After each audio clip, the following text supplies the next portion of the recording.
Good afternoon and welcome to the Sioux Falls City Council budget hearings, the beginning of at least a 3-week process, 4-week process, whatever we set aside. It's arduous and necessary and sometimes fun. So welcome to everybody here in Carnegie. We'll have at least 7 or 8 different presentations today. And of course, the best way to start is with the Director of Finance, Mr. Turbach. Welcome. Wow, thank you. Tracy Turbach with the Finance Office. I don't know if I've ever been given such a nice introduction before. Thank you. You're welcome. It is a long process to put together the city budget, and this is kind of the end of one phase and the start of a new phase, or the next phase today. Of course, many of us on the city team started very early in the year to put together the budget for 2015, and if all things go according to schedule, in September we'll wrap this up when you folks adopt a final budget and a final capital improvement plan. It takes a lot of people working a lot of hours to put together what you will see over the next few weeks and hear over the next few weeks, and what you've already received in the form of the budget book, the proposed budget of 2015. Before I get started, I do want to thank my finance office team. They just continue to go above and beyond and have really done a tremendous job again this year in working with all the departments, in working through the budget process, identifying opportunities and risks within the individual departmental budgets, and I could not be prouder of the job that the finance team has done putting this budget together. I'd also want to recognize the directors of all the departments and their budget teams as well. It's been a very collaborative, cooperative effort to bring us to this point, and I think they all deserve a big thank you for bringing us to this point. I also want to thank the council's staff as well. We enjoy working with the council staff and the back and forth with questions and answers and challenges, and it's really been a good working relationship, and I think a healthy one for the city. So starting out, I did want to point out, as I have done before, there are a lot of opportunities for the public to learn about the city budget and to provide input on the city budget. We have presentations today and actually the next 3 Tuesdays. The 4th Tuesday of August, we'll also have is when you folks meet jointly with the county commissioners to review the kind of the joint ventures that we have with the counties on the library system, Metro Communications, and the Siouxland Library Museum, or excuse me, Siouxland Museums. So those are certainly 4 opportunities for the public to learn what's in the proposed budget. There's also these presentations are also streamed live on the siouxfalls.org. People view these presentations on CityLink. The documents that you folks have received are available on the city's website. And of course, in September, the 9th and the 16th, there will also be a public hearing and a public meeting on the adoption of the budget, when the public has an opportunity to provide input as well. So anyone that is interested in the community of learning more about the city budget certainly has ample opportunities, and we're always eager to help. If people have questions or inquiries or concerns, we're always very happy to try to help answer their questions and explain kind of what's going on within the city budget. Okay, just a few slides to provide the kind of the backdrop, or the little bit of the lay of the land, so to speak. No surprise to anyone here, the Sioux Falls economy is very, very strong. Got very low unemployment, great construction activity, a lot of construction activity, which certainly translates into a growing tax base for the community. And we're seeing our sales tax revenues grow in a very solid way. So the local economy is very robust and provides us a great foundation to prepare our 2015 city budget. I'll go through these next slides fairly quickly. You've seen this recently. 3.1% is the latest unemployment figure for the Sioux Falls MSA. about half of what the national rate is, certainly a strong indicator for our local economy. Construction activity continues to go very, very well. We're seeing not record-breaking activity, but certainly very, very high levels. And I think through July, we're running at close to 90% of what we were last year, as you know, the record-breaking year. Seeing a lot of activity, even more activity this year than last year on multifamily housing units. They're up, permits for units are up about 9%. And at the same time, we're seeing fewer permits for single-family housing. But you can see the numbers. Through July, it's not reflected on this graphic, but through July, about $335 million of permits have been issued. Of course, all that construction activity over time will benefit the city budget by growing our property tax base. For 2015, you can see, and this chart goes over essentially a 10-year period of time, you can see the blue sections of the bars represent how much our property tax revenues grew as a result of new properties coming on the tax roll, and the green portion of each bar is the inflationary increase in terms of the revenues that we were able to increase by adjusting the tax rates. You can see for 2015, we're anticipating a 3% increase in our property tax revenues from growth. It's a few years with the taxing process in South Dakota for new properties to really begin to generate tax revenues for a local governing entity.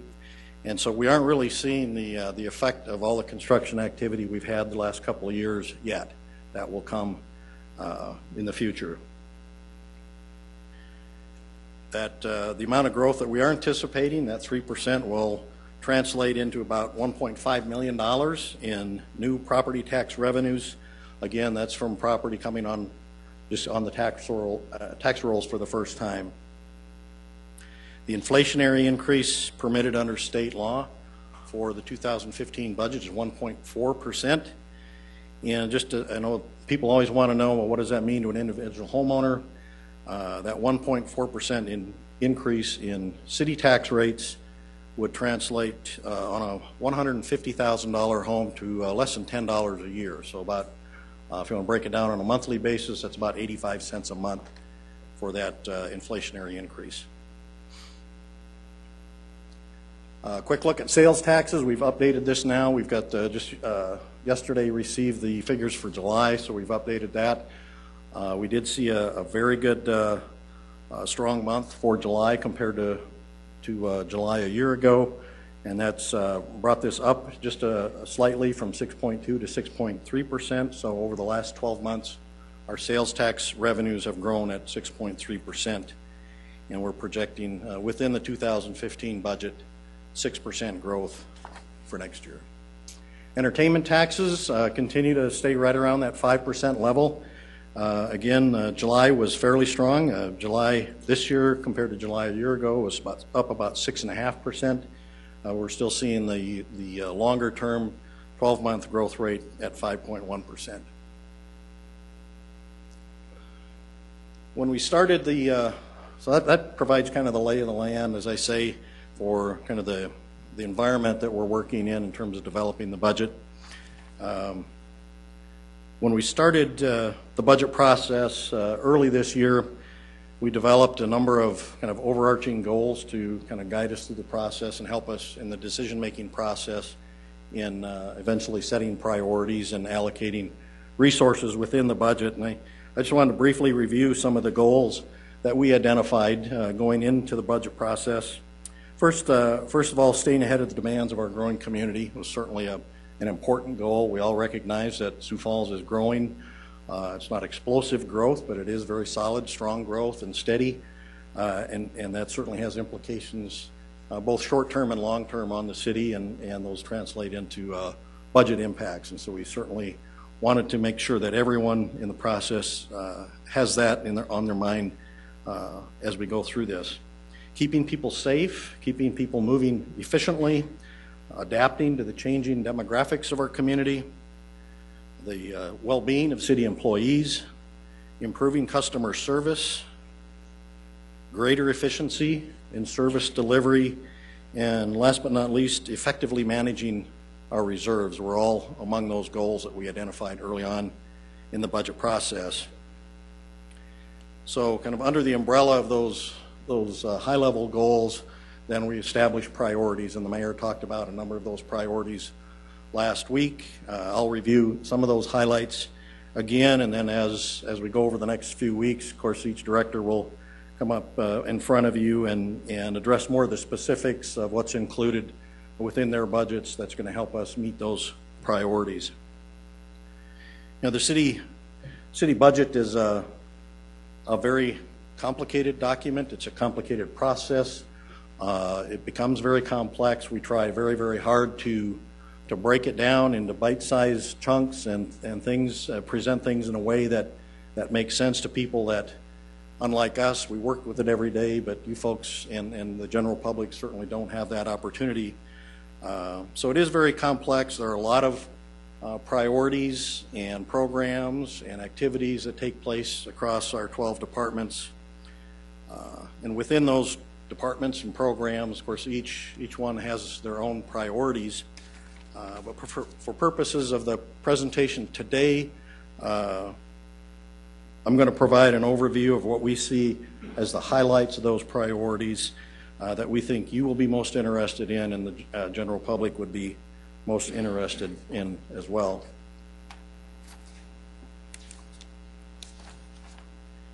Investing in public safety obviously relates primarily to our police and fire departments. Those services that the police and fire departments provide. We've got Chief Sedaris and Chief Barthel will be up here a little bit later this afternoon and present the budgets for their own individual departments, and you'll hear them talk about the new fire station that's opening next year, as well as the 20 new full-time employees that are provided for within their departments under this budget, among other public safety highlights that they'll touch on. You'll also hear some of the directors talk about enhancing security at some of our public facilities. Strengthening our team is certainly a high priority within this budget. In addition to the 20 new public safety positions that I mentioned, you'll hear Director O'Toole and other directors discuss the other 14 new positions called for in this recommended budget, all of which are really key to meeting the needs of our growing community. Throughout the presentations, you'll also hear about investments that we're making to improve the working environment for our employees and investments that we're making in technology so that the city team really has the tools that they need to meet the customer expectations. For example, the library has a provision or an item in their budget for a new software system, integrated library system, that will greatly enhance their capabilities to do their job more efficiently. And you'll hear more about that from Mary next week. Director Kearney and Smith will be here as well to present and talk about the quality of life improvements that we're making in our parks and recreational facilities, as well as the more aggressive approach that we'll be taking to address the challenges of affordable housing. We continue to put more resources into existing facilities and equipment so that we are prudently maintaining what we have. Director Quanbeck-Etten will talk in a little while about some of the projects that she's responsible for, tuck pointing existing buildings, remodeling, and the next phase of the updates at City Hall so that we can maximize the efficiency of that important facility. Later on this month, you'll hear more from Director Cotter about the increase in resources that we're recommending on preventative maintenance for equipment in the form of the addition of 2 fleet mechanics. Next week, you'll hear more about how we propose to move forward on a more sustainable public transit system. And the mayor spoke about that last week and appropriately identified that we must first stabilize the transit system financially so that we've got a foundation that we can build on for our fixed route system. We simply aren't in a position today for financial reasons to allow that fixed route system to grow along with the growing community. The proposed budget for 2015 does recommend an increase in general fund support for public transit. Also recommends an increase in second penny funding for replacement of buses and other capital needs of the transit system. That will help us ensure the timely replacement of both fixed route buses as well as paratransit buses. And that's primarily being driven by the shrinking amount of federal dollars that are available for the replacement of buses. Just kind of to give you a perspective on that, last year, and I'm going to shift a little bit to the 5-year plan now rather than just talking about the 15 budget. But last year's 5-year plan, we had about $1 million in second penny sales taxes allocated over that 5-year time frame for transit. In the 5-year plan that you have before you today that hopefully you will adopt in September, there's $3.75 million of second penny sales tax dollars earmarked for transit. So it's a significant increase on the city's part, both from the general fund operational support as well as the capital support to ensure that we can replace buses in a timely fashion. And I think most importantly, and again, continuing on the topic of transit, the most important thing I think that you folks have in front of you is to implement the recommendations of the Transit Task Force to bring the paratransit share of the overall transit budget down to that goal of 25% of the overall transit budget. So that's really, I think, key to getting us to a point where we do have a stable, financially stable and sustainable transit system. I'd also mention, even though it's not part of the budget, I know the recommendation is to make a modest fare increase.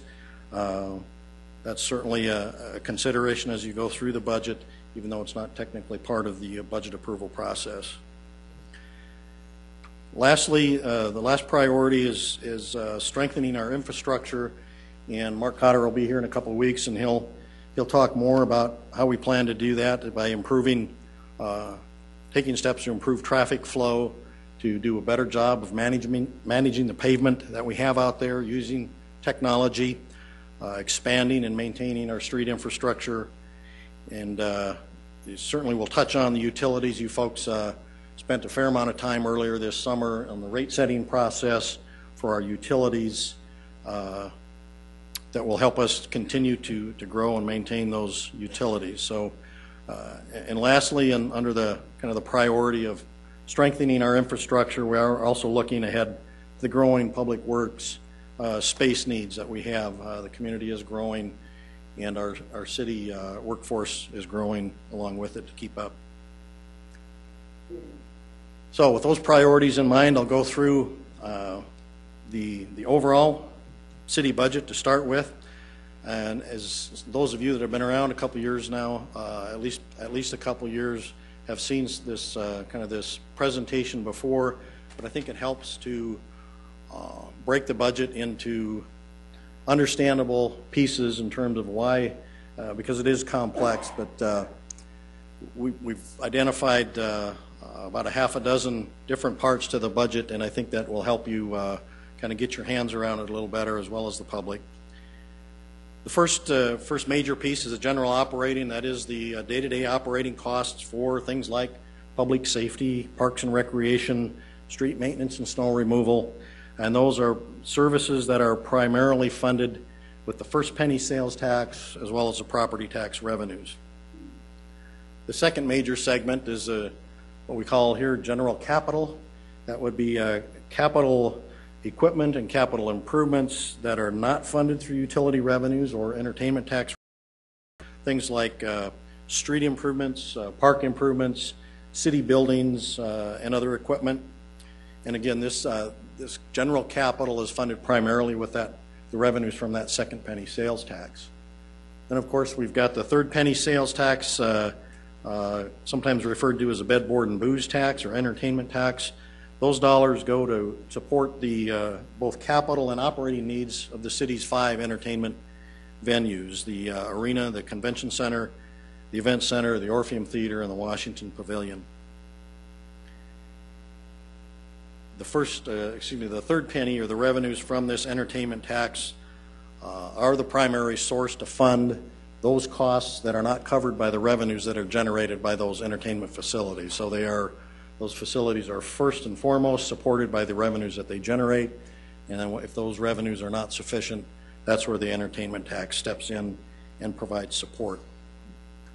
Utility system, we have 5 enterprise funds. The water and water rec are by far the largest of the 5.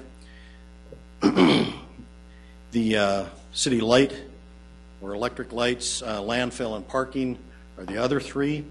And those are accounted for and budgeted separately or in a different way because they are intended to be self-supporting, and so their primary source of funding is user charges.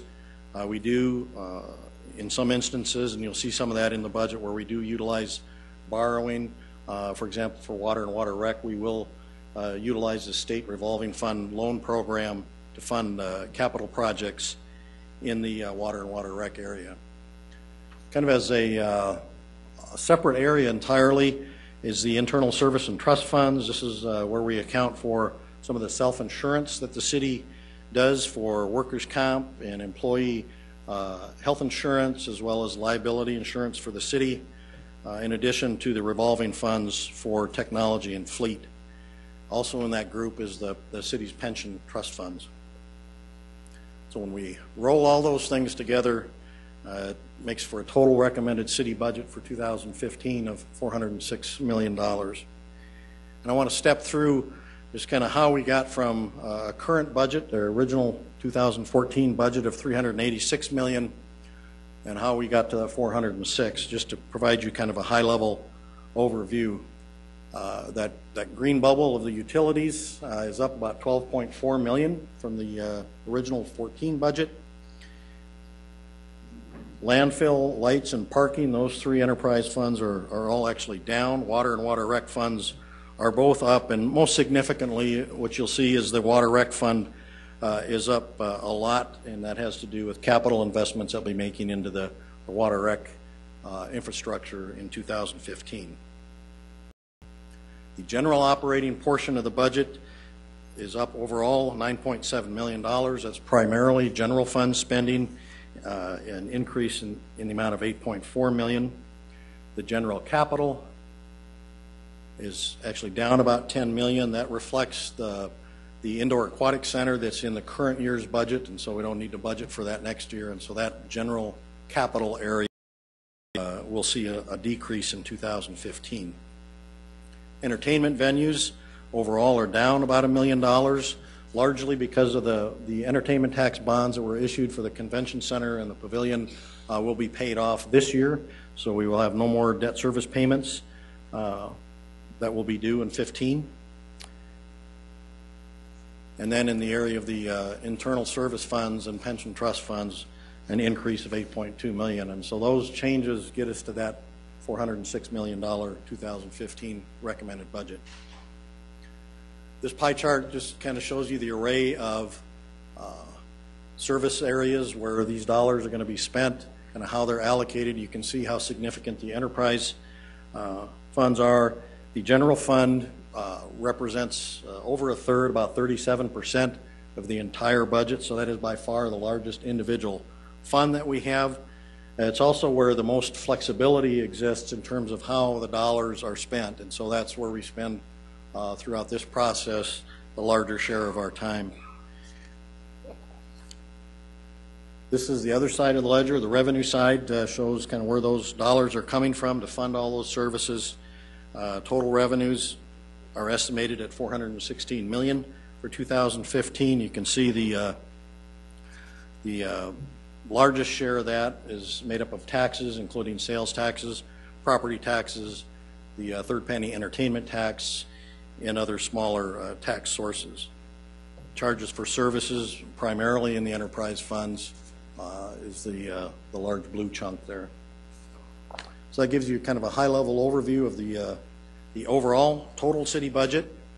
Looking now at the general fund, as I mentioned, that's where we spend most of our time because there's those are dollars that are not necessarily earmarked or legally restricted to any particular use. So the council and the mayor have a lot of discretion on how to prioritize dollars within the general fund.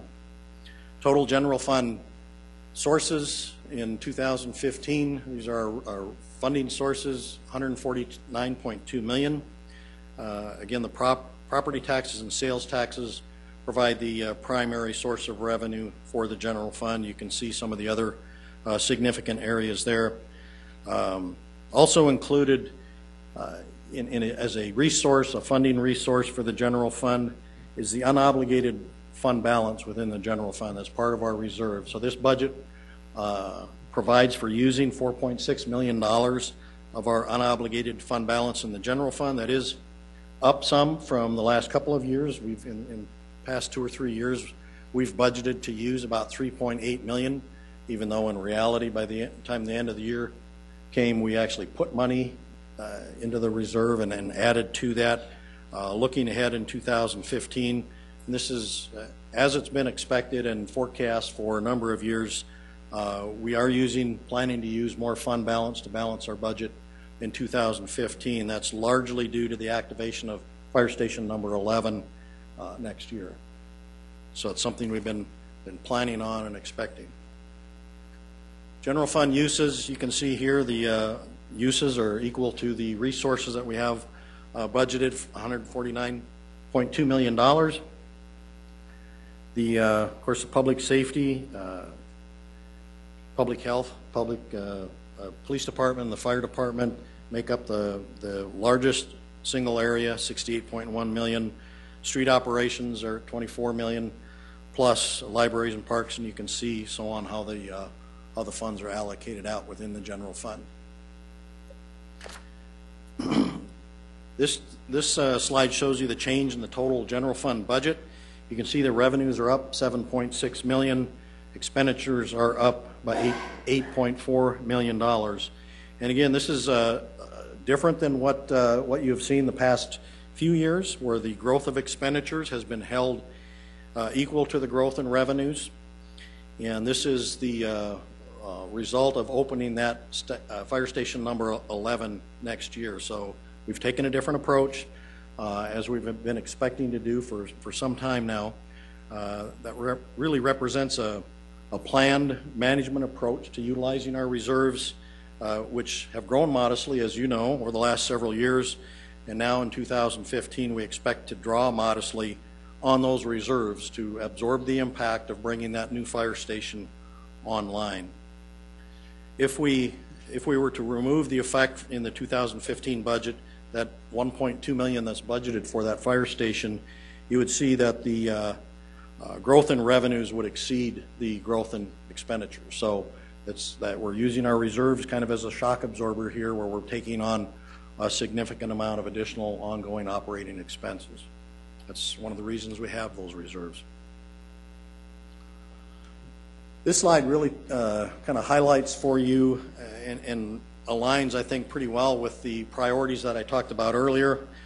You can see the original 2000 general fund budget at the top of $140.8 million, and you can see down the list where that amount is changing to get us to the $149.2 million, or 6% increase. In the area of general government, we have 3 of those full-time employees, and Bill will talk about those in a little bit, are included in general government. That includes the facilities maintenance, the IT, as well as the attorney's office. And I think it really stands out, the investment that we're making in public safety with bringing that fire station online, the additional 15 full-time employees in the fire department, as well as the additional 5 police officers. So you can see that reflects as a very high priority. Also in that public safety number is a large maintenance project for the central fire station for 2015. Going down to highways and streets, a significant increase there, $1.3 million. A big part of that has to do with the increased budget for road salt and de-icer that we use in the snow removal process, snow removal and ice removal. Culture and recreation, up $1.2 million. That reflects, again, priorities and keeping up with the growth of the community. There are 2 new full-time employees recommended for the Parks Department, as well as an additional investment in their part-time workforce. I mentioned the software upgrade for the library. That's all rolled into that number as well. Economic development, significant additional investment there. 1 new FTE for an economic development coordinator, and Director Smith will talk more about that. So you can see the priorities are really aligned with where the dollars did end up. Transit and affordable housing, again, we're significantly increasing the funding for in both those areas. So you can see the priorities again line up with where those dollars are landing. General fund reserves. This graphic is showing that we're projecting to end 2014 at 32% of our general fund budget, and in 2015, because of that anticipated drawdown, we're expecting to end next year at 29%. In both cases well above the goal of 25% established. You can see that over the past few years, the reserves have been coming down in terms of in relation to the size of the budget, from 33 to 32 to 29. As I say, we're projecting to continue that over the next couple of years. It does, again, reflect how we're utilizing our reserves as a resource that's available to buffer the budget, to serve as a shock absorber, so to speak, take on that impact of opening that new fire station. Looking forward then, beyond 2015 at our reserves, what do we expect? Well, this graphic shows you we anticipate at the end of 2015 that we would have reserves equal to 29%. And you can see how that continues to draw down to a low point of 25%. So we are managing reserves, anticipate managing those reserves within that within the policy of 25%. Again, this reflects how significant the impacts to the operating revenues are when we bring a new facility like a fire station online. I'd also point out in 2016, you can see the aquatic center noted there. We do anticipate increase in operating expenses for that new facility, and then in 2019 when the next fire station is scheduled to come online. We do plan ahead for these impacts and manage the city's reserves appropriately so that other needs within the city's budget don't get turned on their heads when we open a new fire station or have another facility coming online. We don't have to put the brakes on somewhere else where resources are needed.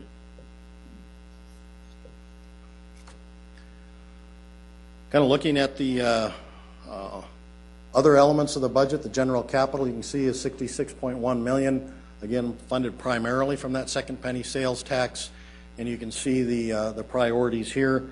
No surprise to anyone, the largest use is for streets and highways. The utilities, nearly $100 million budget for 2015. Again, funded almost exclusively with user fees. And you can see how those revenues are applied then to the different enterprise funds and services. I would point out these expenditure numbers do include operations, capital, and debt service associated with those services. Again, we budget for and account for our enterprise funds differently because they are expected to be self-supporting. Looking at the last piece of the puzzle, the entertainment venues, the budget recommended is $7.3 million. Again, that's our third penny sales tax, and that funds our 5 city-owned entertainment venues. And they'll later on today we'll have a follow-up presentation on that. So, rolling them all together, the general operating of 166, general capital 66 million, the entertainment venues, the utilities, the internal service and trust funds all roll into that $406 million city budget. With that, I'll introduce Bill O'Toole. Bill will walk you through some of the personnel-related budget issues and highlights. Did you want to ask questions of Tracy, or how have we proceeded with that in the past? We want to wait and do that after each one? Yeah, I Councilor guess. Staggers? If I can, just a minute, our intention was to have Bill cover the personnel, and then Sue will kind of cover the overall city technology and facilities, and then we'll pause for questions for us three, if that's, that would be my suggestion anyway, but we'll certainly take questions whenever you have them.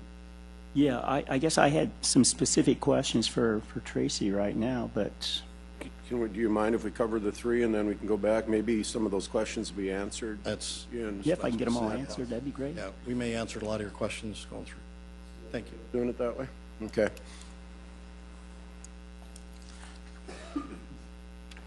Good afternoon, City Council. Bill O'Toole, Director of Human Resources. Appreciate the opportunity to give an overview of one of our most valuable assets, and that's our human capital in the City of Sioux Falls. And what I'd like to do is provide an overview regarding kind of how we functionally allocate our personnel across the various spectrums of city government. We'll talk about how many employees we have per 10,000 population and how that compares to some other jurisdictions. We'll briefly cover some employment statistics. We'll take a little large and deeper look on the 2015 personnel services costs. We'll also break down the general fund personnel expenditures, and of course, go through each of the 34 new positions recommended in the 2015 budget.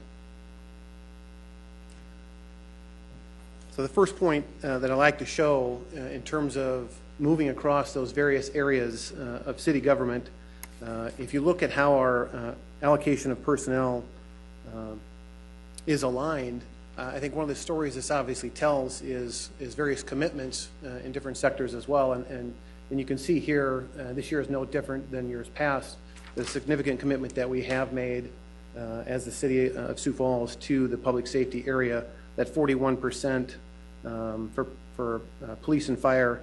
The breakdown there is there's 4 employees in public safety, there's 276 in police, and 210 in fire. The enterprise and internal service funds at 16% has 192 employees, culture and recreation 137, general government 125, highways and streets 123, health 74, and urban and economic development 56 as we move around the chart.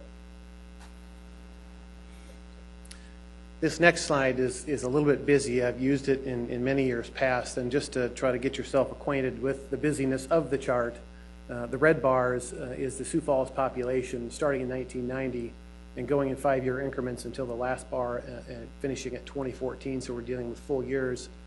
The green and the red bar affiliates with the axis on the left. The right axis actually affiliates with that green line, which is the number of city employees per 10,000 population. And the blue bar is the number of city employees, and it really doesn't affiliate with anything in terms of the axis on either side. So this is a bit confusing, but what it does do is does give a good illustration how our population has grown. And on a percentage basis, since 1990 through 2014, we're covering a 24-year period there, we've had a 65% increase in population. During that same time period, city employees grew 38% across that same time period. And of course, we're talking the 2015 budget, and we're recommending adding 34 new FTEs for a total head count of 1193, and that represents a 2.9% increase over 2014. The other thing we like to do is take a look then at how we kind of stack up in terms of some comparisons to other organizations. And you can see from this chart that the City of Sioux Falls does fairly well in terms of the number of employees per 10,000 population. And I always like to give the caveat that this is just a simple illustration of the number of employees. It doesn't get into or break down the types of services perhaps some of these other communities might provide. Shifting gears a little bit, the next two slides kind of coincide with one another. We'll talk about employment applications and turnover. This slide is just showing you from 2008 to 2013 the number of applications we're receiving for our positions at the City of Sioux Falls. And I think the story here is that we're getting a good number of applications for the positions that we do have at the City of Sioux Falls, and we are pleased with that. The other side of the coin is looking at our turnover. I think anybody can look at this and see that there's not a great deal of fluctuation over this time period. We enjoy very low turnover. The one thing I can guarantee you is that in 2014, at the end of the year, it's going to look very different based on the number of retirements. And if I were to give an estimate, perhaps of maybe what next year might look like, 2014 might be hovering around that 10% mark, given that level of activity. But otherwise, again, the story is good, solid number of applications from employees looking at our positions that are open, and fairly low turnover as it relates to exiting. This next slide, talking about the 2015 personnel services costs for wages and benefits. Again, as Tracy mentioned, this is just a high-level look at the breakout on a percentage basis, how much is dedicated towards those personnel costs. $117 million of the $406 million total budget, or 29%. Again, this is the 1193 full-time city employees represented here. And if we take that to the next level and drill it down to that general operating fund, we have 84% of our city employees that are covered under the general fund. The total budget of the general fund is $149.2 million. And you can see here from this chart that personnel is 97.3 or 65% of the general fund. The other thing we do like to look at from year to year from the general fund is to see how much fluctuation may be occurring from year to year as a percentage of the budget. And you can see here, going back to 2006, there really hasn't been a lot of fluctuation. I wouldn't expect there to be, but we do like to look at that and see if there's any trends that occur within that evaluation. And I always like to remind the public and the council as well is that, you know, it is those city employees, it's a significant expense, but they're also the folks that are out there delivering the programs and services that we do offer at the City of Sioux Falls.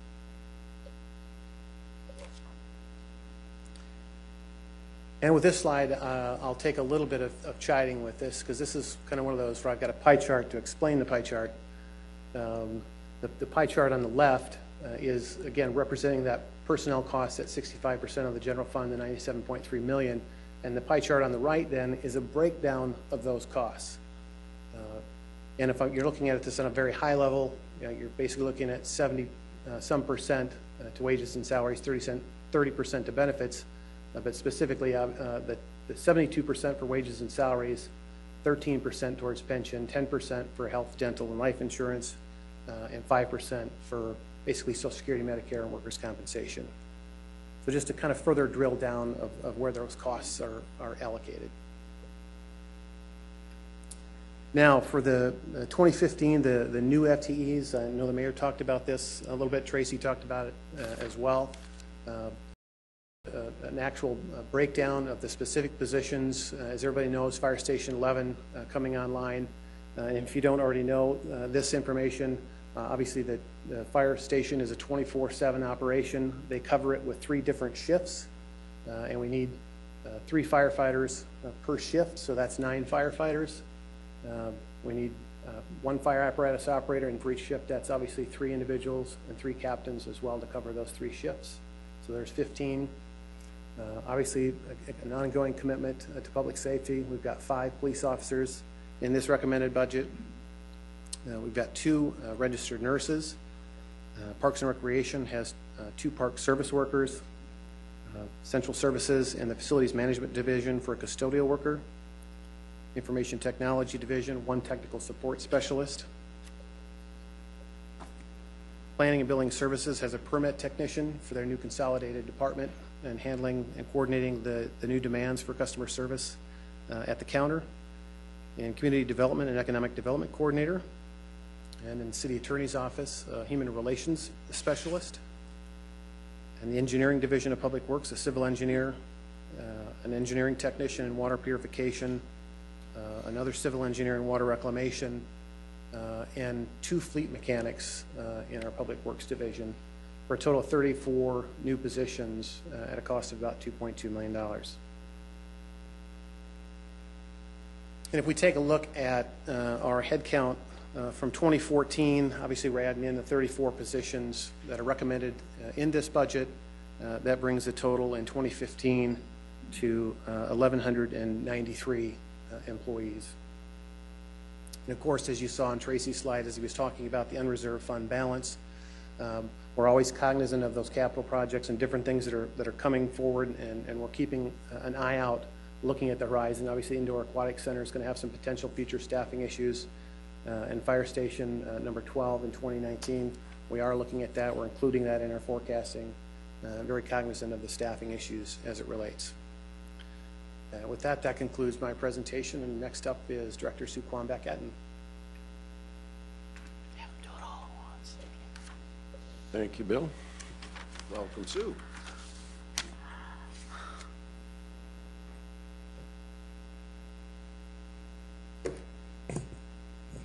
Good afternoon. Sue Quambeck-Etten, Director of Central Services. I'm going to talk to you a little bit today about technology and facilities. I just wanted to highlight the fact that IT is a strong partner for all technology projects with all departments. We currently have over 60 active projects in the pipeline right now. And I just want to highlight a few of them for you. In terms of enterprise projects, the Tyler Financial and Payroll System went live this year, January 1. And the EnerGov Land Management System is slated to go live later this year. And both of those projects have been multi-year projects. Document imaging or document management project, as you may recall, we did an RFP about 2 years ago to hire a local vendor to scan all of our documents for all city departments. And the idea being that we'd end up with digital files to be stored in a central repository for easier retrieval and search capabilities. And this also allows us to get rid of many file cabinets that were used for physical storage. Scanning has been done for planning, zoning, and building services, environmental, fire rescue, and clerks. So far, we have scanned over 113,000 documents. And that has allowed us to eliminate over 80 file cabinets so far. So that frees up space for us as well. And like I said, it just allows for easier retrieval when everything's in a digital format. Parks and HR documents are currently in the works right now.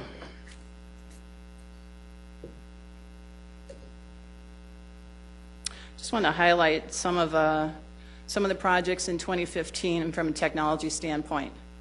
Network security and management upgrades. We just really need to stay vigilant against information security threats, against our data and our network. These security upgrades and management tools will help us guard against these threats and alert us to suspicious activities. Some of these processes are done manually today, and these tools will help us automate and also help us get through more data to ensure that we remain guarded. Mobile-friendly websites. Residents seeking information from the City of Sioux Falls frequently turn to our website to get their information. Our 178,000 visits each and every month. So we know that it's highly utilized. This traffic is 8% higher than last year. And increasingly, people are using smartphones and tablets instead of desktop computers. And we need to be able to present the information in a format that can be read on these smaller devices. One of the largest carrier networks recently revealed to us that 68% of their customers now use smartphones versus basic phones. So the number just keeps growing and growing. We are seeking one new technical support specialist. Our help desk technicians support the technology needs for over 1,150 employees. And that equates to over 16,000 support tickets for each of the past 2 years. We support over 1,100 desktops, 423 laptops, 110 tablets, and over 200 software applications. We have had to utilize part-time temp staff for the last several years to deal with the extra support needs, and this position will allow us to eliminate the part-time temp position.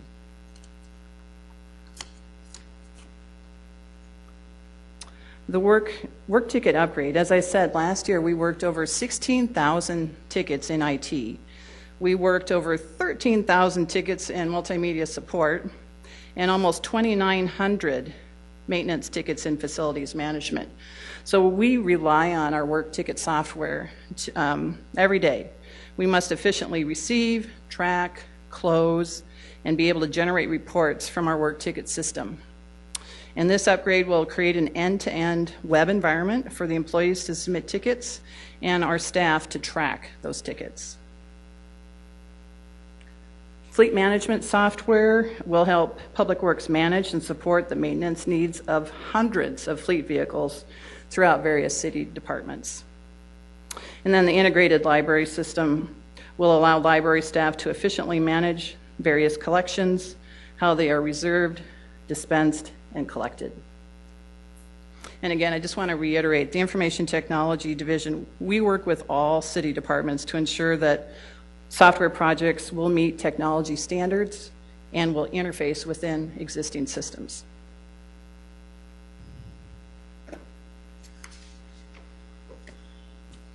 In terms of facilities, over the last 4 years, we've been on a quest to centralize custodial services in the Central Services Facility Division. 4 years ago, we oversaw and serviced 10 buildings, and now we oversee 22 locations.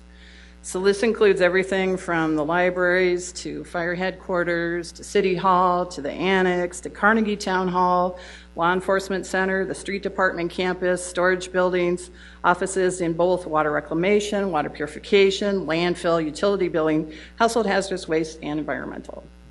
We have quite a list of buildings that we own, where we have staff working, where we service the public, and we wanted to, and we are centralizing custodial services for all of those buildings. So the last buildings to bring under our management are the Parks Headquarters building and the offices at Parks Maintenance, and we plan to do this by 2015. We are seeking one new custodial position in 2015, and this will allow us to complete the centralized custodial services for all city buildings. And some of the benefits of the centralized services include, a single point management for all these locations, consistent standards for the city facilities, as well as consolidation of service contracts, which helps us save money and be more efficient. So just some of those contracts include custodial cleaning supplies, paper supplies, HVAC maintenance contracts, elevator upkeep and repair, emergency generator upkeep, electrical services, and fire sprinkler backflow and testing. I just want to point out a couple of other notable facility management projects. Includes tuck pointing. As you know, we recently completed tuck pointing for the Carnegie Town Hall last year, which was really good. I mean, we've got to maintain our buildings, keep that moisture out, because once it starts seeping in, you've got all kinds of other problems. This year, we are continuing our tuck pointing at City Hall and the Central Fire Station. And we've been completing one side of City Hall each year for the last 3 years. We're working on the east side, which is the alley side right now. And then next year will be the last side, the north side, in 2015. And then in terms of energy efficient lighting projects, we're going to be working on one at Law Enforcement Center. And then we recently did complete energy efficient lighting projects at City Hall, at the Annex, and the City Hall ramp.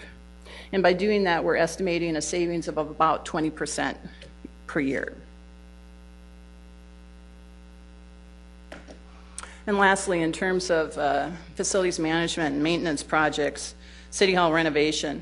As you know, we've been working on the ground floor this year, and we will be completing the ground floor renovation in 2014. Got some photographs there of our new areas, the new service counter, one of the new conference rooms. And if you haven't been over to City Hall since we started on the ground floor renovation, I'd highly encourage you to go over and take a look. Of course, if you didn't see it before, you're not going to notice how dramatic the difference is. But believe me, it is dramatic.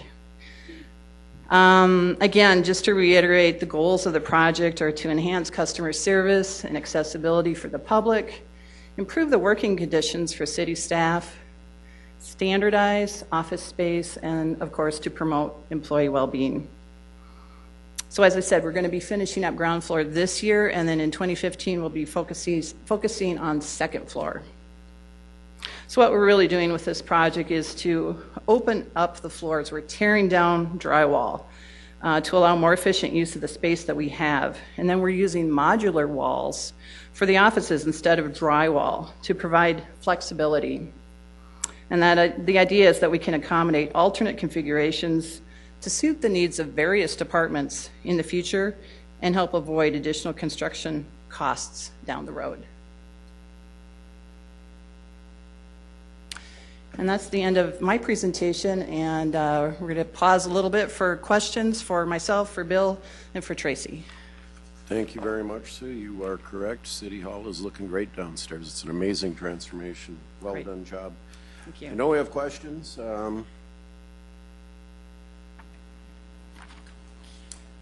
Councilor Erpenbach. Great. Thank you all. I appreciate it.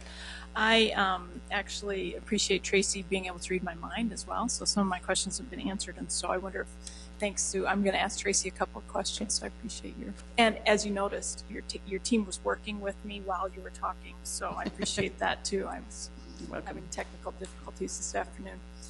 Tracy, I'm going to ask you just a couple of things based on the mayor's presentation the other day. I was going to ask during the police presentation, but I think it's more appropriate in your presentation. I'm looking at the mayor's PowerPoint slides from the other day, and he looked at the one entitled on our page. In our pages, it was page 12, but it's the slide entitled "Keep People Safe." It's about 18 minutes into his speech. He talks about, and on the slide it says, partnering with community agencies and businesses. He uses the word partnering, and in the video he also uses the word partnering. And he says that we're going to maintain our partnership with 4 agencies in town: Safe Home, the Multicultural Center, the Banquet, and the Bishop Dudley Hospitality House. And so I went looking, because I thought, well, if it's under public safety, then it must be in the police department, but it's not. Multicultural Center is in the budget under the city attorney's office. I'm wondering, I can't find anywhere, and I did kind of a power search on the internet, you know, because the version of the book that we got is online. You can do a Control F and find whatever you want. I'm not finding anything about Safe Home, the Banquet, or Bishop Dudley House, and I wonder what that meant when the mayor was talking about partnering. Did it mean money? Is it about budgeting? Is there something I'm missing? Can you help me understand what the intent is there? Yeah, no, I don't think you're missing anything. The mayor was referring to just the ongoing working relationship. I think primarily that's maintained by the police department and working with these organizations, addressing their concerns when they have them. We also have, you know, folks from the planning office that you mentioned. He mentioned the Bishop Dudley House. Certainly, they're working with the diocese to work through issues and questions and concerns there. So it was really more, in a generic sense, the partnership that we have with them, you know, working together, coordinating, cooperating, but that does not refer to a financial contribution by the city. Okay, that makes it more clear for me, and I don't want to besmirch that at all. We do have great working relationships with those agencies, but you know, if you also look at the history of the budget, and it's available as well in that document, we have cut year after year after year our financial support of helping agencies like that. We have never, the city that I've ever known, provided money to the Banquet, and Safe Home was pulling teeth to get city funding into it at all. And so I'm concerned that we're talking about those things during a budget process that doesn't involve money. And I just wanted to have that foundation in terms of questions that I might have in the future about that. And then if I might, on page 154, it talks about Minnehaha County and professional services. And I just wondered what that might be. It's under general fund expenditures, the comparative budget detail and total. Minnehaha County is right above the zoo management. It's $115,000 this and some change this year. No, and it's not. I'm sorry. Now that I'm looking at that again, that's another one that's a blank for the last 3 years.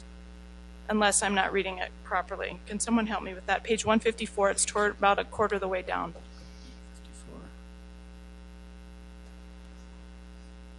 Because again, I was doing Control F, looking for Minnehaha County. I thought, well, maybe one of these is under Minnehaha County. And that's where I came across that. Is that for a museum? A lot of it's pass-through grants that come into the police department and go back to the county.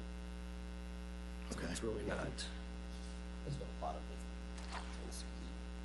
it. This particular report are the very lower level codes used in the system, and I'm told that the Minnehaha County line item would be relate to pass-through grants, most of which involve the police department. Okay. I just wanted to make sure I understood where those were, and you've made that very clear. That was my questions for this group. Thank you. Thank you.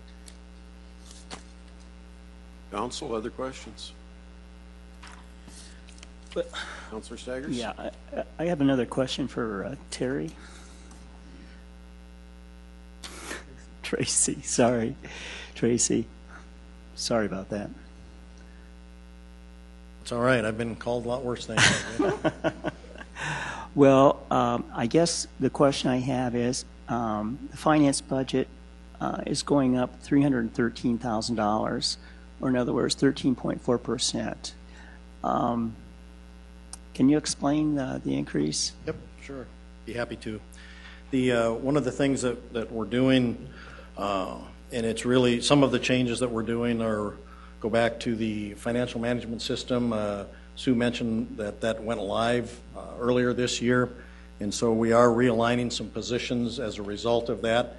As the system, the software system does more work for us in a financial setting, that's affecting some of the positions out in the various departments that are doing, or in the past have been doing financial related processes and that kind of thing.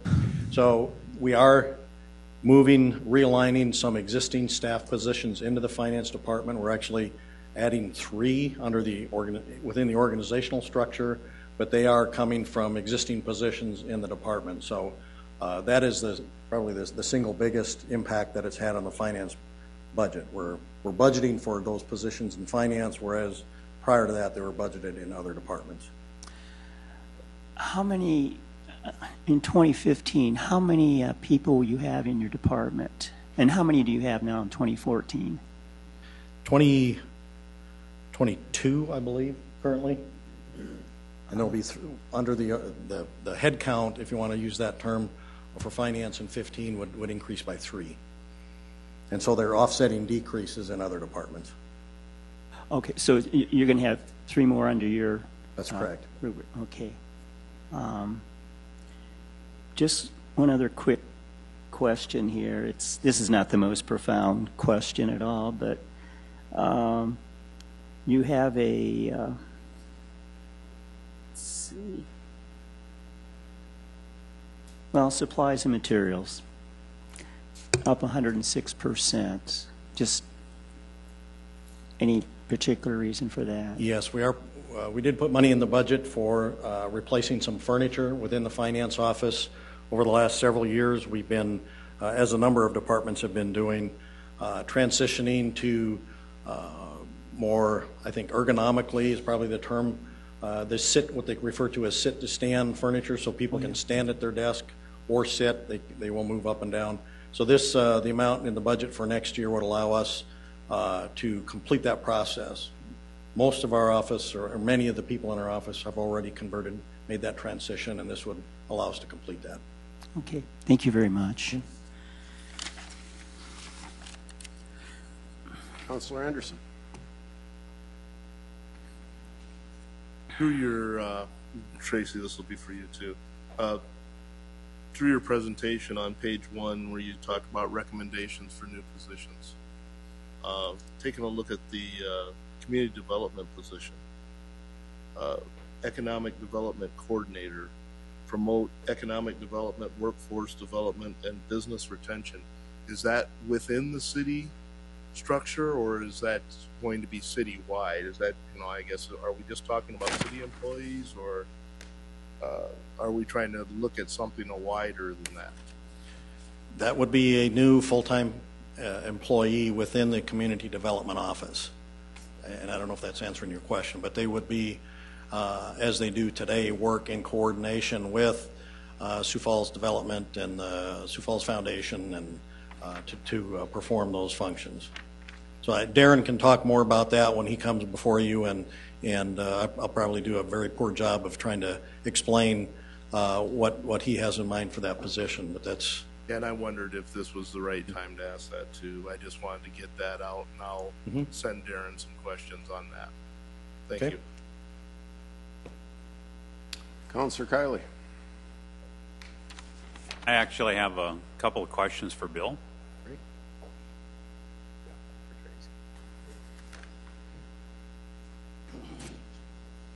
Really probably more of a comment and then a question. I kind of liked your pie chart. Explaining the pie chart? Thank you very much. Explaining a pie chart. Yeah, appreciate that. Nice additional detail. I got no response from the crowd on that, so thank you for Well, coming back to it that. didn't go unnoticed here. Yeah. I know it. Someday. And my question, and it's slide number 29, dealing with City of Sioux Falls employees per 10,000 population. Would that information be available by department?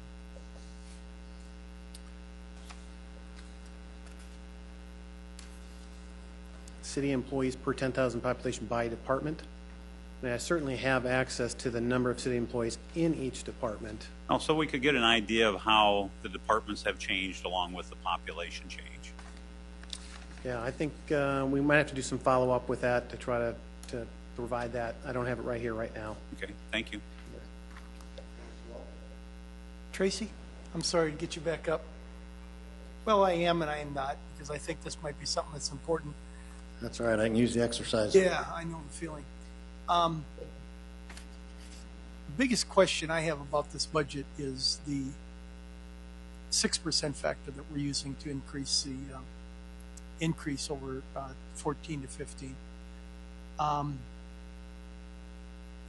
The last time we tried 6%, it was just before some of us came on board, and we dealt with that right when we came on board and had to make some significant cuts. And I'm just wondering if we're getting a little bit farther out, because we've been using 5%, and with the entertainment tax being down, I'm going to say significantly from where we've been at,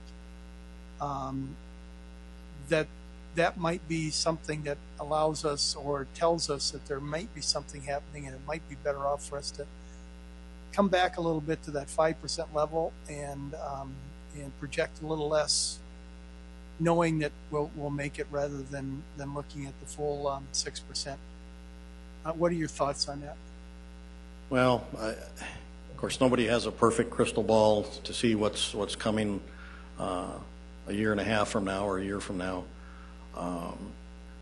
I don't have discomfort about the 6%. I think that, clearly over the last 12 months, we've grown at more than 6%. Our sales tax revenues have.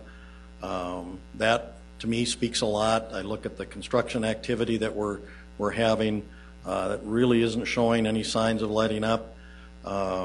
Unemployment continues to be, over the last 2 years, you saw the chart. It was low 2 years ago, but it got lower the next year and even lower this year. Every indicator we're seeing is that the Sioux Falls economy is very, very strong. So that gives me a tremendous amount of reassurance about where we're headed. Now, time will tell. It may turn out to be 6% was too aggressive. We don't know that. Last year, of course, our sales tax revenues were up almost 8%. And I know prior to the 2009 recession, or that really showed up in our sales tax numbers in 2009, the city was seeing growth well in excess of 6% during some of those years. So I really don't have a lot of heartburn about 6%. Certainly certainly a fallback to that, our reserves are very, very solid. If we happen to come up 1% short, We've got the reserves to absorb that. I mean, that's one of the reasons we keep reserves, is that if our revenue projections do fall short, or actuals fall short of projections. So I think we've got a lot of reasons to be optimistic and feel secure in that 6% projection. We also, if I may, we also have the opportunity with the, and I'm saying something that everybody is texting me on or sending me notes on here or something, because there must have been 15 of them while we've been talking.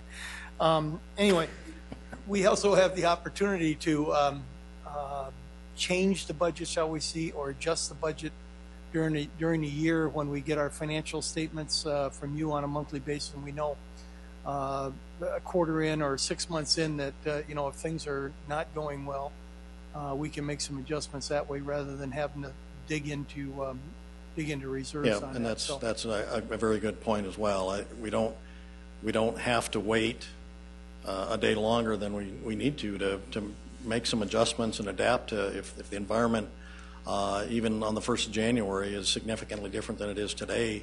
We've got the opportunity to make some changes and change plans and react to that. So please remember that if it ever comes up, because that's something I'll be keeping a good eye on to see what's going on with our growth. Absolutely. Thank you. Good question. For Jameson? I have a question for Tony. Oh, wait a minute. Tracy. All right, that's you know that. What can I tell you, Frank? Good one. Okay, so just to follow up there on the difference between 5% and 6%, how much money are we talking about when we do those projections for the budget? The first penny generates, give or take, about $50 million. So a 1% increase in that generates about $500,000.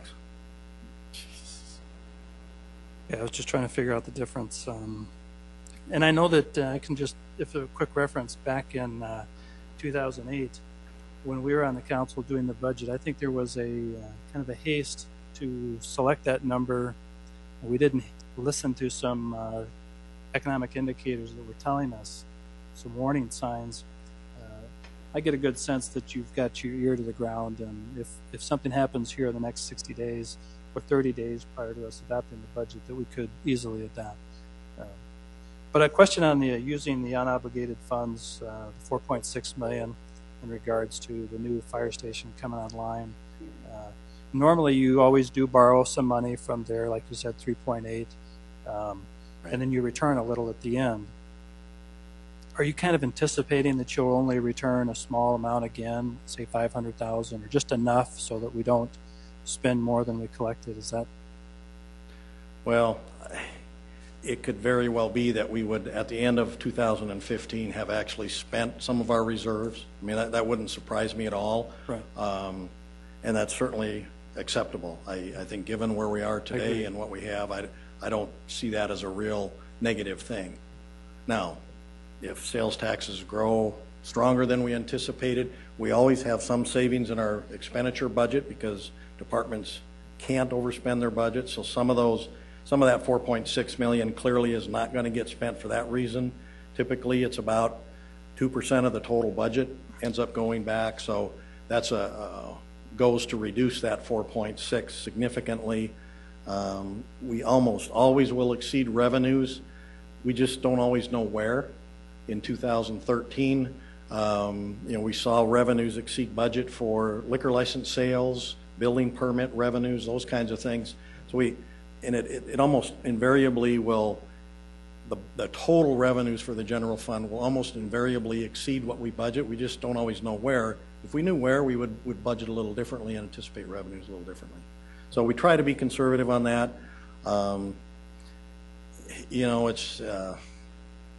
It's just a guess in terms of where we will ultimately end up. I think it certainly wouldn't surprise me to see us use somewhere around $500,000 or more of general fund balance. All right, thank you. I have one more. Well, Tracy's being philosophical about budget and taxes. I guess I'd like to get one in with you if you don't mind, Tracy. I'm looking at your property tax growth, construction activity, and our general fund reserves, trying to tie everything together. So I'm going to ask probably like 3 questions within one here. Tie in the property tax growth to the construction activity. When I look at this, how long is that tail from the time that construction is done till we realize the increased property tax revenues? And coupled with that, when you look at your projected general fund reserves that you did on your one screen, how do you figure in the increase in the growth on that projected fund reserve? Okay, let me try to answer that first one first, then I might have you repeat the second one just to make sure I'm clear. The time it takes for new construction to work its way through the process and become new revenue for the city is at least 2 years. Quite often, it just depends on the timing on the project, when the projects are finished, when the county assessor gets out and assesses property. It's not unusual for it to show up that 3rd year. So it can easily be 2 to 3 years. I would say a minimum of 2. Minimum of 2, okay. And the second part of that question is, how do you tie in that growth? And it's been anywhere from 2% to over 4% to your projected general fund reserve when you look at that? When we are projecting the general fund reserves, we look at the various revenue sources and make assumptions about how quickly they'll grow in the future, just like we do with our personnel costs and our operating costs and what impacts we might have from new facilities coming online like the Aquatic Center or Fire Station 12.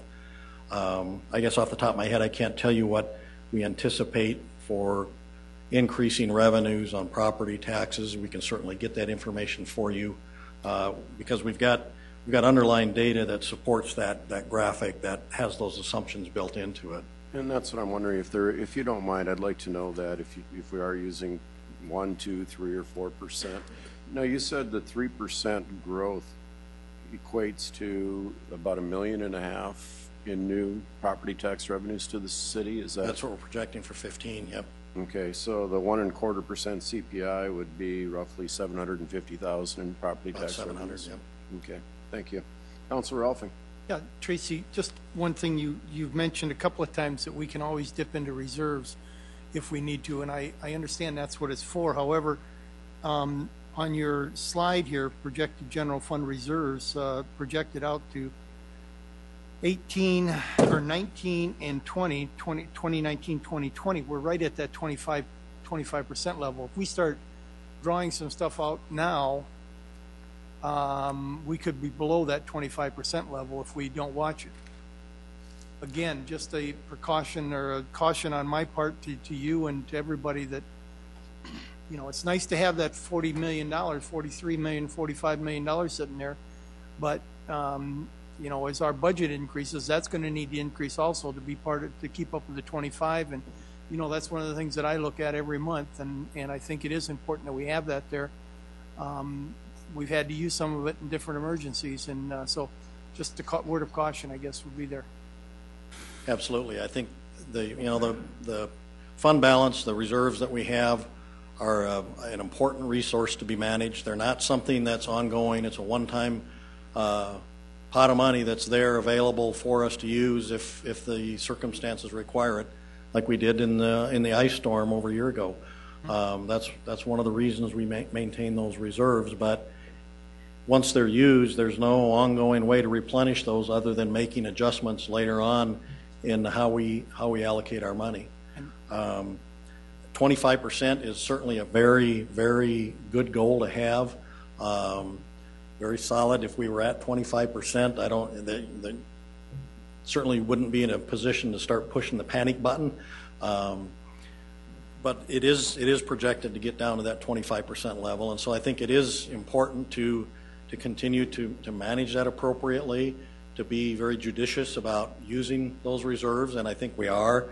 When the impact of that new fire station is $1.2 million, we're anticipating maybe somewhere around half of that in terms of the budget that's being absorbed by our reserves. So we're attempting to feather that in, so to speak, over the next several years so that we don't see a precipitous drop in our reserves and have to try to recover from that. So I think that's a very, very valid point, something we're well aware of and very cognizant of as we go forward and make our projections and make recommendations to you folks. Doing the same thing with the new bus purchases. Feather it in, as you say, over the next 3, 4, 5 years. Right, that's one of the things strategies we're trying to do with that. Because that's not a thing that's going to stop either. I mean, 10 years from then, we're going to need new buses again, or 20 or 15 years, and so. Right, and if they are spread out, and I know we're getting off the subject a little bit here of general fund reserves, but if they are spread out this time around in 19, 20, and 21, and so on, then the next time around they will be easier to swallow because there were a lot of them that were purchased all at once, 15 years ago or almost 15 years ago. Yep. Thank you.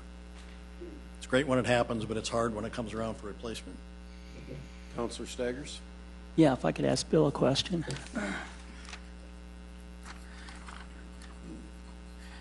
reason I'm asking this question, I'm not quite sure if I'll have an opportunity to ask again, but this is dealing with the recommended new positions, human relations specialist from the city attorney's office. Is it? I thought I read someplace that was another attorney. Is that correct, or am I wrong on that? No, it would not be another city attorney. If it was, the assistant city attorney are the position titles for the attorneys in the office. Colleen Moran, for example, who is the human relations person in charge of human relations, is an assistant city attorney. But it's a human relations specialist position. Do they have a law degree?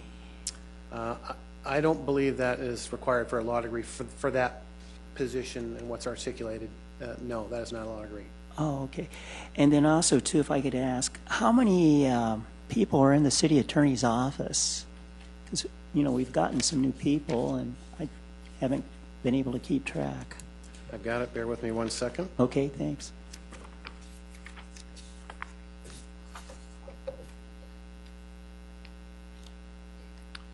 City Attorney's Office has, for 2014, 13 FTEs.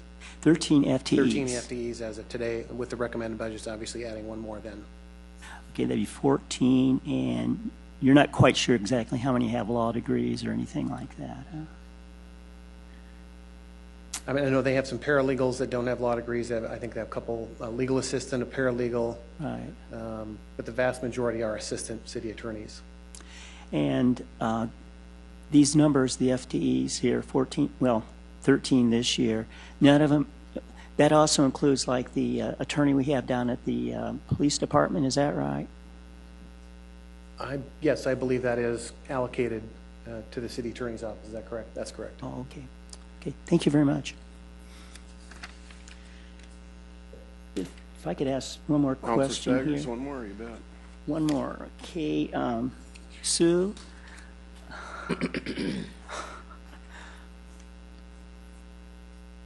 I've just got to ask this question because it seems like this year we're getting a lot of roof replacements.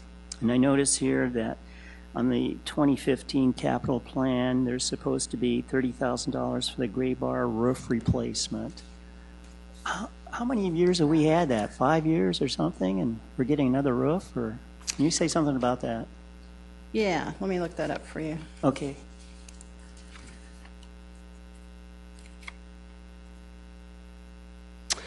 The tar roof is the original roof installed when the building was constructed in 1974. Wow. So it needs to be very good in getting some mileage out of that roof. Yeah. How long have we had the gray bar? I guess I'm not sure. I'd have to look that up for you. I can get you that information. Okay. But the life expectancy on a roof of this type is generally 30 years, so we better hurry. Yeah. Okay. Thank you, Sue. Councilor. Sue, please don't leave. On your IT budget, repair and maintenance, It's not a large amount, but the percentages really jump out at you as far as repair and maintenance. Is that because of the consolidation and you're adding so many other buildings to? Well, it probably has more to do with, in general, the expansion of our network and our needs throughout city government. And as we added more employees, we have more employees to support in terms of technology needs. And so, yeah, I mean, it's all of the above. And as government expands, we need to keep up with the technology as well. With that being said, taking a look at your training budget then, it's unchanged. You're adding personnel, you're adding new software. Why are we not adding to the training budget? Well, we are trying to be as efficient as we can in terms of conferences, and so we will perhaps send one person and have that person come back and train the rest of their team, rather than sending multiple people to a conference. And we are taking advantage of online training possibilities as well, which is certainly less expensive. So we're trying to maintain an even keel there. Thank you. Welcome. Believe we're done with this section. We will move into the police budget. Chief Barthel, welcome.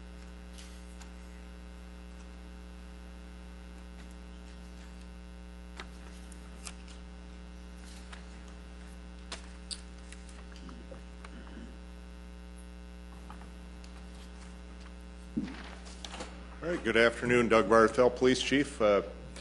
I too would like to thank the finance team for their assistance putting the budget together. In particular, our financial analyst, Ann Bowden, was instrumental in helping. And as always, is Patty Lyon with the Police Department and Kay Faber, our administrative assistant. Appreciate all the help that they gave with this as well. Okay, just our overview that we're going to cover today, just ensuring safety within the community. We're going to talk a little bit about the school environment and also animal control enforcement. Total budget for the police department for 2015 is $31.8 million, which includes operating and capital. Just a little bit about the capital portion of our budget. It's a little over $800,000. Mainly consists of patrol vehicles. We have 16 new squad cars in the budget for next year. And then there's also some money budgeted for some fencing around the Gray Bar building, upgrades for that, and another big portion for video storage addition, so they were able to store the video that our officers do as they record in their cars. This just gives you a breakdown of the budget, the operating budget, a total of about $31 million. About 87% of our entire budget is personnel expenses. So if we break that down a little bit further, wages and benefits is the vast majority of this. As you've heard already, we have planned and are requesting an additional 5 police officers for 2015. One police officer with wages and benefits is a little over $68,000, and then to equip them with their uniforms and guns and so forth is about another $5,600. In addition to the 5 officers that we are requesting in the budget, I'd also like to make you aware that we have submitted a grant through the federal government, the COPS grant program, and have requested an additional 5 officers over and above these 5. We've experienced some good benefits from that program over the years. Unfortunately, last year we applied for a grant, as you might recall, and were unsuccessful in that. But if we go back a couple of years, we had a couple of officers that we received, and if we go back a few more, we actually got 9 officers one year. Our application is in the works. It's a competitive grant, so we're competing with others around the country and the state. So it's hard to say at this point what the results of that will be. Last year we didn't get word until after the final budget was approved, so it's hard to say. Just as soon as we get word of that, I'll make everyone aware of that. I don't want to jinx it, but I am a little cautiously optimistic that that will have some success this time just based on past history. Frankly, I feel that we're due to receive some of that money. I do know that as with other governments, the federal government dollars are reduced, so there isn't near the money in that pot that there usually or was at one time, so it does make the competition a little more difficult. But a few of the increases in our budget, the increase that you see for rentals is just increased cost for the revolving fund for our IT costs and expenses. The law enforcement center repairs that you see in there is about $75,000 of that is for some remodeling in our training room, which we also now use as our emergency operations center. So it's going to be the removal of a wall and place an expandable wall so that it'll not only make the room bigger, but it'll be accessible from people coming into the front of the building. And then also just some general upgrades to the building, just wear and tear on flooring, paint, and those sort of things. Another big initiative that we have proposed for 2015 is the addition of tasers, which is another form of a less lethal weapon that our officers can use.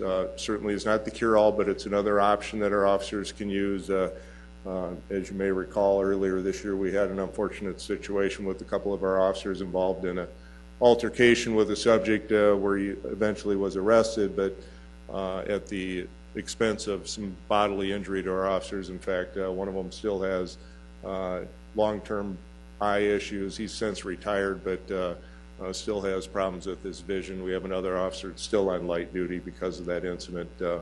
Now, would a taser have totally prevented all that? Hard to say, but I think it probably would have been a good option to have in that situation. There are times where you don't want to escalate all the way to lethal force, and use your firearm, but it is good to have some other options in between. So we proposed $120,000 to get that program underway. That would allow us to purchase about 65 tasers for patrol officers, and then the accessories and holsters for about 175 officers. So it doesn't give a taser to every single officer, which would ultimately be our goal, but it'll at least allow the officers that are out on the street at any given time to all be equipped with one. In addition, we also receive some federal grant money every year for equipment purchases, so we're going to, we have proposed to use all of that money this year to help with the purchase of additional tasers, so we should be able to get about another 40 or so tasers. So we'll have around 100. It's going to be a long process. We have to go through training. We've already trained some trainers within our department, but so that whole transition process, if it's ultimately approved by you folks, would begin shortly after the first of the year.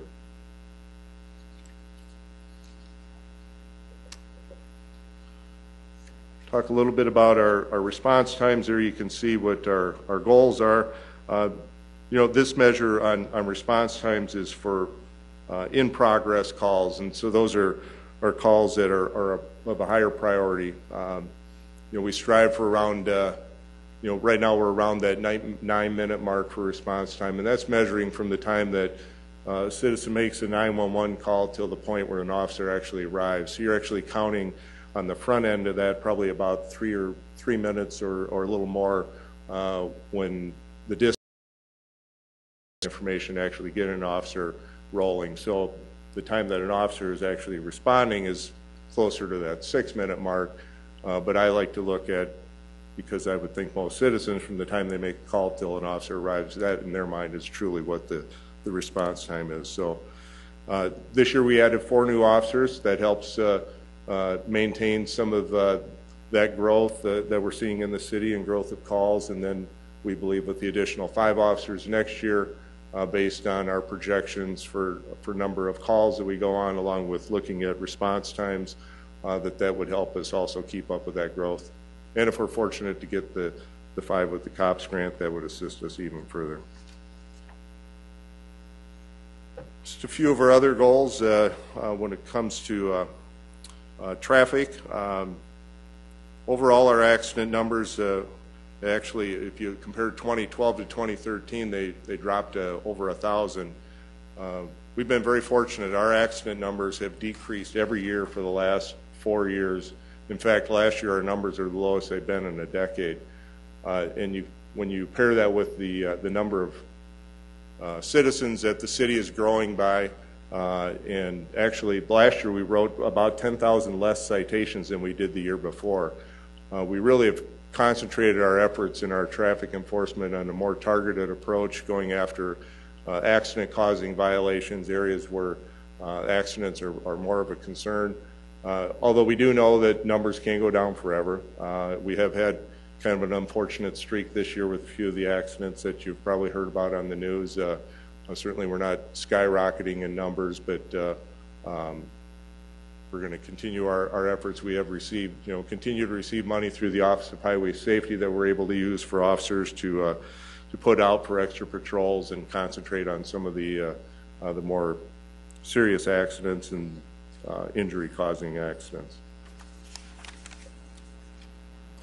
Another thing that we use as a good measure is our clearance rate, and the clearance rate is basically when an officer is, after they've taken the report and we investigate that, and whether or not we're able to successfully resolve that call. It might end up in an arrest or return the property, some of those sort of things. But compared to other agencies our size, our clearance rate on Part 1 crimes is well above the national average. The national average for clearance on property crimes hovers around 19%. Our department had a 35% clearance rate in 2013. And Part 1 property crimes are basically burglary, larceny, theft, motor vehicle, and arson. When we look at violent crimes nationally, the clearance is 47%. Our department had a 72% clearance rate. Violent crimes include homicide, aggravated assault, rapes, and robberies. So pretty proud of those numbers, and especially when you compare us nationally, I think we're pretty fortunate we live in a city as safe as we are, and we are able to, even though we certainly see our fair share of different crimes, I think we do a good job of resolving those issues. So our schools remain to be a top priority for us. We still have 14 SROs this fall that'll be assigned to our schools. We'll also have an SRO that's going to be assigned to the new McGovern Middle School that will come out of that same group, and along with that covering the needs of our other community schools, to include the Harrisburg schools that are in Sioux Falls. As you know, we now have a couple of elementaries and a middle school that are located within our city. So we went through a reorganization in that area last year, and so we reallocated them by areas of the city and are able to get much better coverage, and that way we were able to cover some of that growth that we've experienced. And with that, I would be happy to answer any questions that you might have. Thank you, Chief. First of all, I want to start with a comment. I want to tell you how happy I am to see that tasers are in your budget. I know you and I had some conversations about that, and I'm happy to see them there for the safety of our officers. And I know that from talking to several of the officers that are friends of mine that they're happy about it too. So they're not excited about sharing, but it's kind of equipment, and people are that way. So thank you for putting tasers in your budget. Councilor Staggers. Yeah, this is just kind of a light question. A few weeks ago, I saw Forensic Files, and I saw Sioux Falls on Forensic Files. When they come to town, do they provide compensation for the city, or how does that work? Well, in general, no. But which case was that on? Oh, it was the one with the deaf person. Oh, yeah, that was actually several years ago. I'll be honest with you. After that case, we said yes to one of those programs. Yeah. And then there were a few others that came to town, and frankly, they became a burden to accommodate them, and the amount of time that we spent working with them, and really, other than getting our name on there, and I don't think it's the best publicity in the world. So we really have shied away from that. I think your assumptions are probably accurate. I'd love to get paid for it. Matter of fact, and we're not in the business to make money. So most of those requests that we get now, we respectfully decline. It's just, I think we can use our time better elsewhere than being actors. Okay. So. Councilor Jameson. I didn't see you on the show. Yeah, not that one. I did it once, but no, that's enough. Chief, the 5 new officers that you're requesting, can you give me a description of what those officers will be doing and why 5? Well, they're going to be brought into the mix with all the officers on patrol. I don't have specific plans for each and every one of them. They're going to basically be there to take care of the anticipated growth that we'll have in calls for service and just the city growing geographically. And I'm sorry, what was it? You had a second part? I forgot too. Oh, well, the idea is where are they going to be in the city and why 5? Did you say? Oh, why 5? I'm sorry. The 5 is just based on our calls for service and also looking at response times, those sort of things. Our calls for service, last year we responded to about 91,000 calls, and we have on average grown about a little over 2% per year. Some years are up, some are down, so we kind of take an average on that and then the anticipated growth in those calls. And so to maintain basically the number of calls per officer that we're at now, that's where we came up with the number of 5. You and I could probably talk all day, but the 5 that you're adding, so there's X number of officers out on the streets every day. Correct. Adding 5 new officers, does that increase the number that are on the street by 2 or 1, or how does that work? It takes about 4.5 people to staff 24 hours a day, 7 days a week. So by adding 5, that basically adds 1 officer 24 hours a day, every day of the year. Now, as far as whether or not that would all be spread out evenly like that, no, probably not, because there are times during the day and the week where our staffing needs are much greater or much less. Just depends on the day of the week, the time of the year, or there's special events going on. I mean, I've been asked that question before. At any one time, how many officers are on the street? You would have to give me a specific date and time for me to give you that number.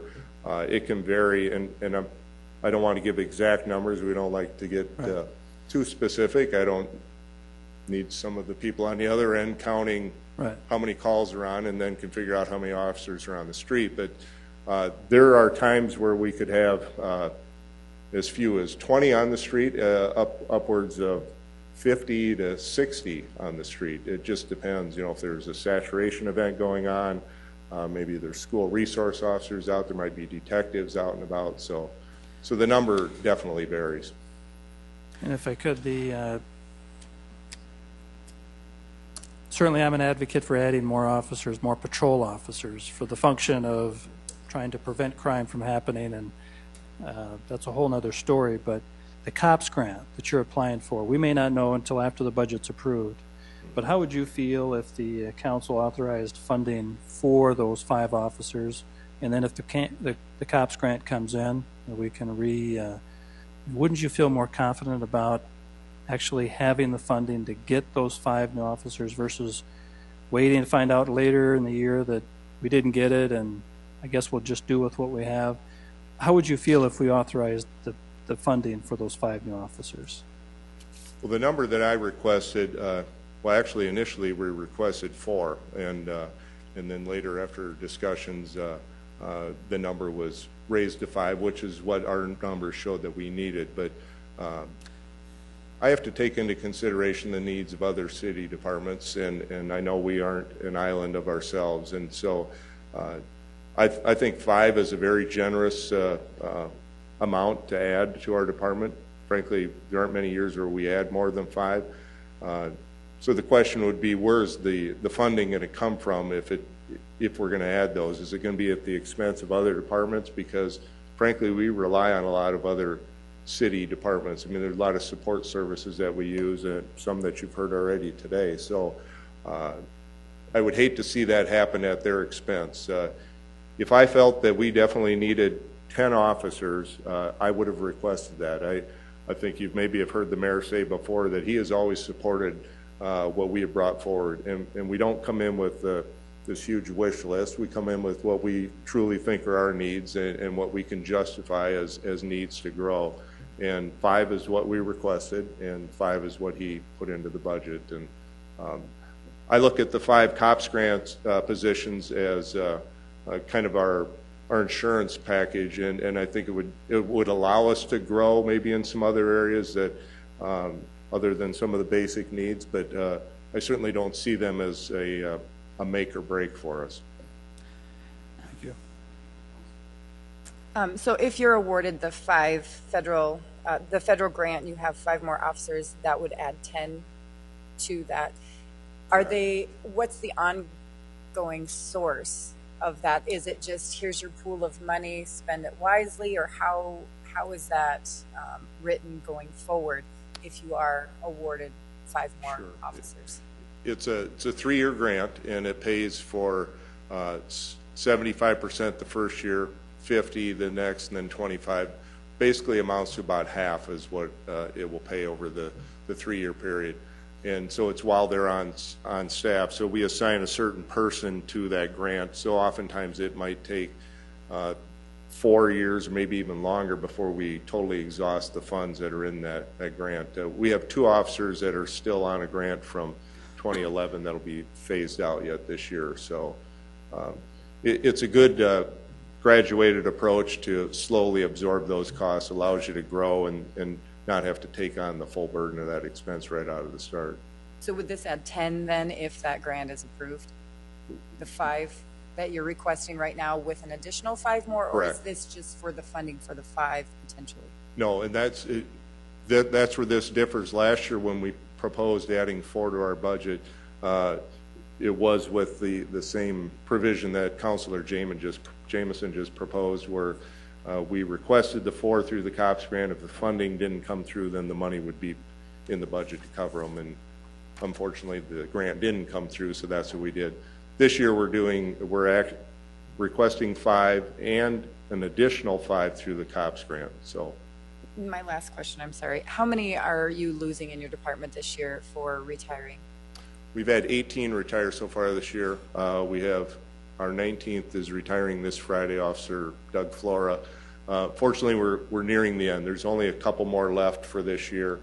We've hired a considerable number of people both this year and then also with the support of the council. Thank you. Last year we were able to hire ahead and get ahead of the game.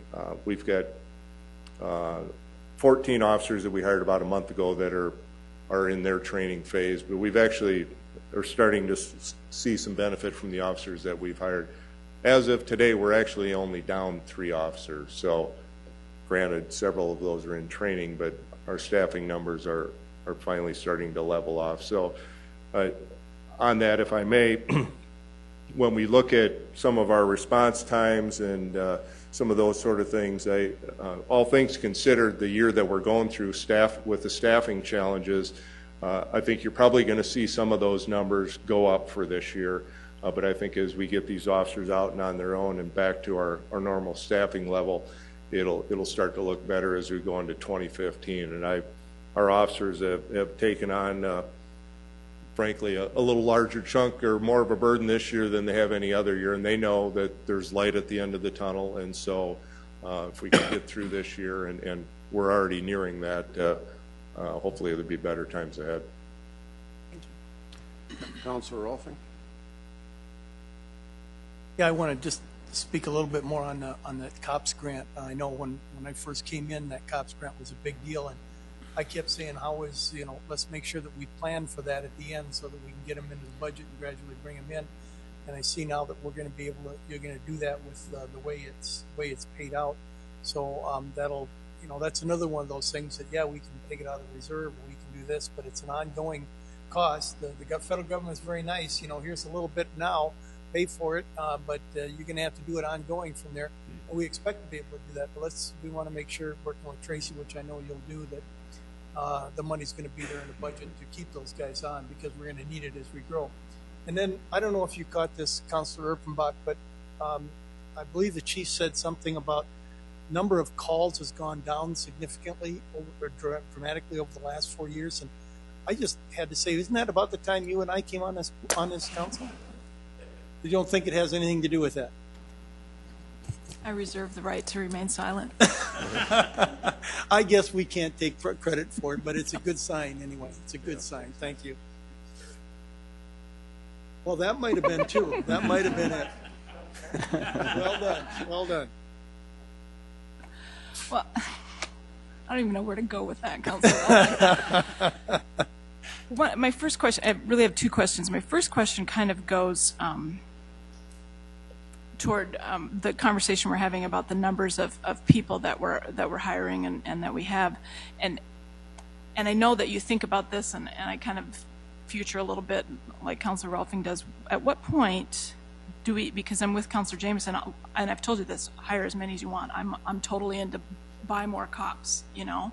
But at what point do we get to where we outgrow the law enforcement center? Are we starting to wiggle now? I mean, I know we're doing some remodeling in 2015.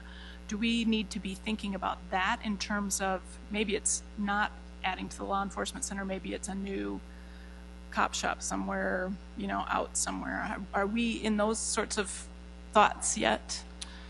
Well, fortunately, the majority of our employees, their office is out in a car, right, so they don't need to be in the building. They're in there at the beginning and ends of their shifts, but the majority of their time is spent outside. We've got a beautiful building. There was plenty of space when we built it 11 years ago, but you're right, we're getting to a point where we're filling up spaces, but I don't think we're at a point yet where we need to necessarily add on to that. When we start looking at adding another precinct, as you might call it, most cities, when they make that leap, is when they get around that 200,000 population. And I think there's a misperception that by maybe locating a police station in another area of town that'll give us better coverage in that area. Frankly, it's just a place where they come and go from. You don't respond to calls from that location. There's a huge expense that goes with that. It's you have to have, you know, not only the building but the support staff and everything that goes along with it. So I think it would probably, frankly, be more than opening a fire station. So it's a huge move to make. I don't think our city geographically is to a point where that's an issue. We still, you know, we don't bring all of our officers in at one time at the end of a shift. You know, they're staggered shift times, so there's always officers on the street. So for them having to come a long distance in, that really hasn't played a factor. But it's definitely on our, you know, on the back burner, and it's on our mind, and it's something that long term we need to look at, but I think we're several years out for that. Okay. Then the other question I have, it kind of relates to some of the statistics I've been looking at in terms of crime numbers are declining somewhat, but the call numbers that you get are really kind of on the upswing. Can you talk about what that means and how we deal with that? What makes that sort of statistical thing happen? Well, the numbers that are declining, our accident numbers have declined. Our calls for service are up, but when you look at some of the various types of crimes, there are several categories, you know, and 1 year doesn't make a trend, but last year there are several categories where we actually saw lower numbers, and there are some where the numbers increased. I think we maybe have heard some of the information on the news, some of the issues the county is dealing with some of their growth numbers. A lot of that is in felony cases, and if we go back to my slide where I talked about our clearance rates, I don't want to brag, but we're doing a good job, and so we're catching more people, and so that's creating more work for them. We're bringing in more felons for them to have to prosecute and house and all the issues that go along with that. So we've done a fantastic job, I think, as a city in keeping up with the growth of the city, and unfortunately, the county doesn't have the financial resources and some of the revenue sources that we do, so they haven't been able to keep up with some of that growth. So we keep bringing them in and bringing them to work, but they haven't been able to keep up with some of that growth. So sometimes it's easy to confuse the issues they're dealing with what we are again, our numbers are increasing, but nowhere near the rate that you see with some of their issues. Right. So. Thank you. Counselor Staggers. Yeah, Doug, it says here that we're reducing our investigations by $419,223, or in other words, 9%. Why are we reducing our investigations? Yeah, actually, we are. A lot of those, there's some huge swings in a couple of those categories. I think the Crime Lab has another one as well, but that just has to do with the new financial software and the way people are allocated. Some of those were spread out in other areas of the department, and so they've been more accurately reflected with this new software. So if you look at the actual overall growth numbers down at the bottom, it's really only 2 to 3%. So. Okay, thank you. Mm-hmm. Kylie? Regarding the hiring ahead, I'm glad that we've done that in the past, and I would propose that we continue to do that in the future so that we can meet your needs and the city's needs, and offset the retirements that have taken place and that we project will take place.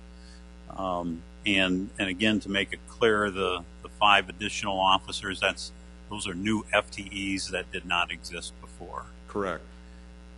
And regarding the decrease in the accident rate that has occurred here recently, and aiming to at least maintain that or reduce it even further, I commend you on that, because that's a difficult goal to achieve. I know, because I'm in that business as well. And I also know that it's enforcement, it's engineering, it's education. And I do commend you for the job that you're doing right now with the bicycle education as well, too. Because I think that's a reminder that we all need bicyclists and all motorists. My question is, can you explain what a student contact is and how that's determined? Well, it can be a variety of things. It isn't necessarily an arrest. It might be a counseling session. It may be issues that the student is having at home. Maybe they might be a victim of a crime. Like I say, it could vary. A lot of those contacts that they're having, if we didn't have an officer in the school, we would likely have to have an officer respond to the school and still address the issue. So, that workload that they're taking off would have had to have been handled by another officer if they weren't there in the school to begin with.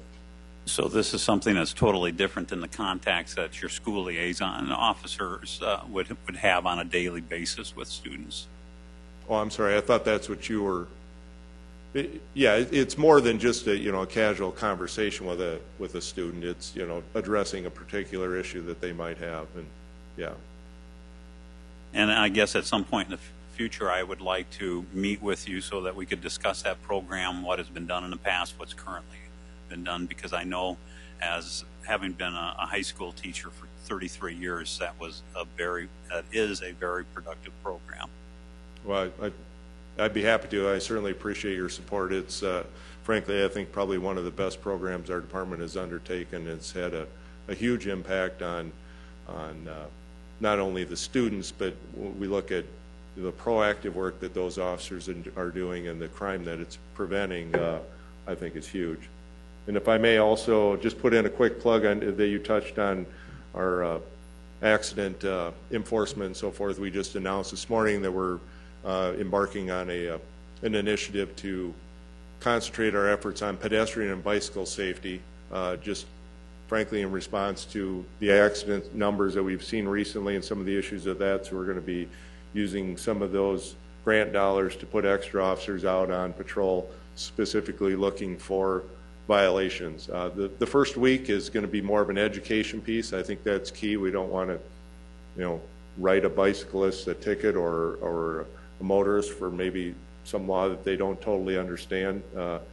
So we're going to give them a break for the first week or so, and then it certainly is going to escalate up to tickets. We're going to use some officers both in marked cars, and maybe we'll have some in unmarked cars. We'll probably have some officers in plain clothes playing the role of a pedestrian or whatever, just to help raise that awareness, not to see how many tickets we can write, but if we can maybe help get that word out there and reduce those numbers. So. Thank you. Just one more question. We started talking just a little bit about our relationship with the county, and I was looking at the numbers for those joint ventures, one of them being detox. You know, yeah, the county has issues with funding and financing and all of those things. There are a lot of those things we can't fix, but there are joint ventures that we have with them. One of them is detox, and we're cutting the detox for 2015 by $52,000. Is that, what's that about? No, actually, they called us Really? to reduce it. It was reduced by about 53,000. So our contribution would be 157,000. A lot of that is attributed to the fact that they've changed their model for detox. In the past, if we had somebody that was too intoxicated to care for themselves, we would bring them in. They were medically detoxed and went through a several-day program. Frankly, there are a lot of those folks that don't want the help and don't care. They just need a place to sober up and then go about their business. So now they've created an alternative sobering center that's located as part of the jail. And so they are initially brought there. If they truly want treatment, want help, then they're brought into the detox portion of that facility and get that more of a medical treatment approach. So the numbers that are funneled off that direction have been dramatically reduced, and the majority go into just the sobering center, spend their night in jail and dry out, and then are released. So cool. That's why the cost savings, and it's so far it's worked out very well. Yeah, well, and we've heard about it in the news. I just didn't realize it was going to show up in our budget line items too. That's very cool. Thank you. Sure. All right, thank you very much, Chief. All right, councilors, we've been at it now for 2 hours, and we still have 3 more to go. Do I have support for a 5-minute water break? Okay, we'll take a 5-minute break, or about an 8-minute break. We'll resume at 10 after 5. Thank you.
Okay, thank you, Tony. The meeting will resume in about 15 seconds.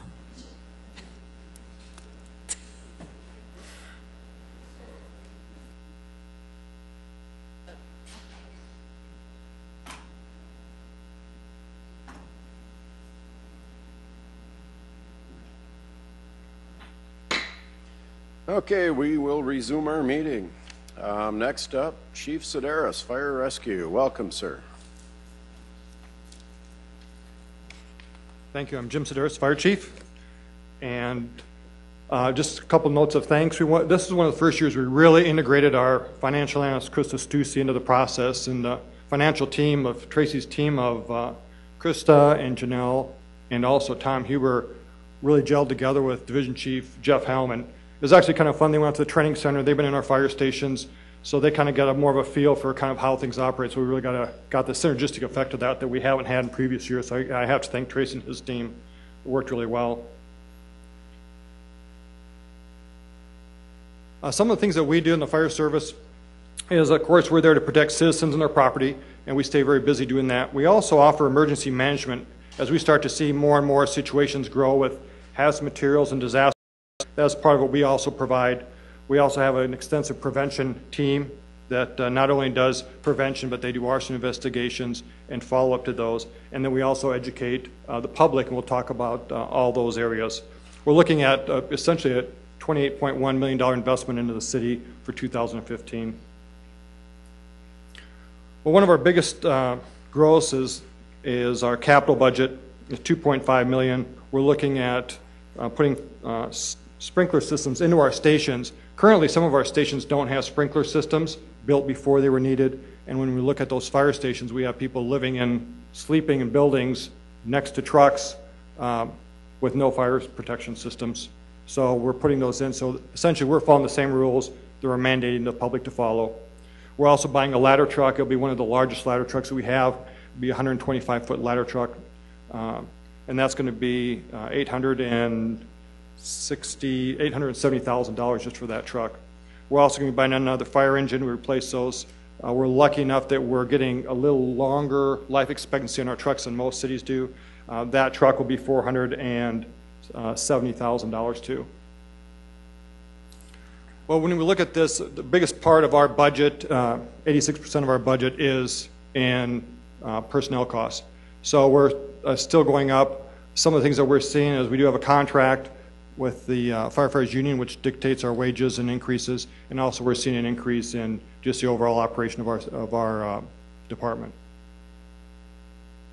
Some of the big things we're going to see is, it's true, we've heard it already, we're going to open another fire station 11, and we're going to have 15 people for that, and that's the $1.4 million investment in firefighters.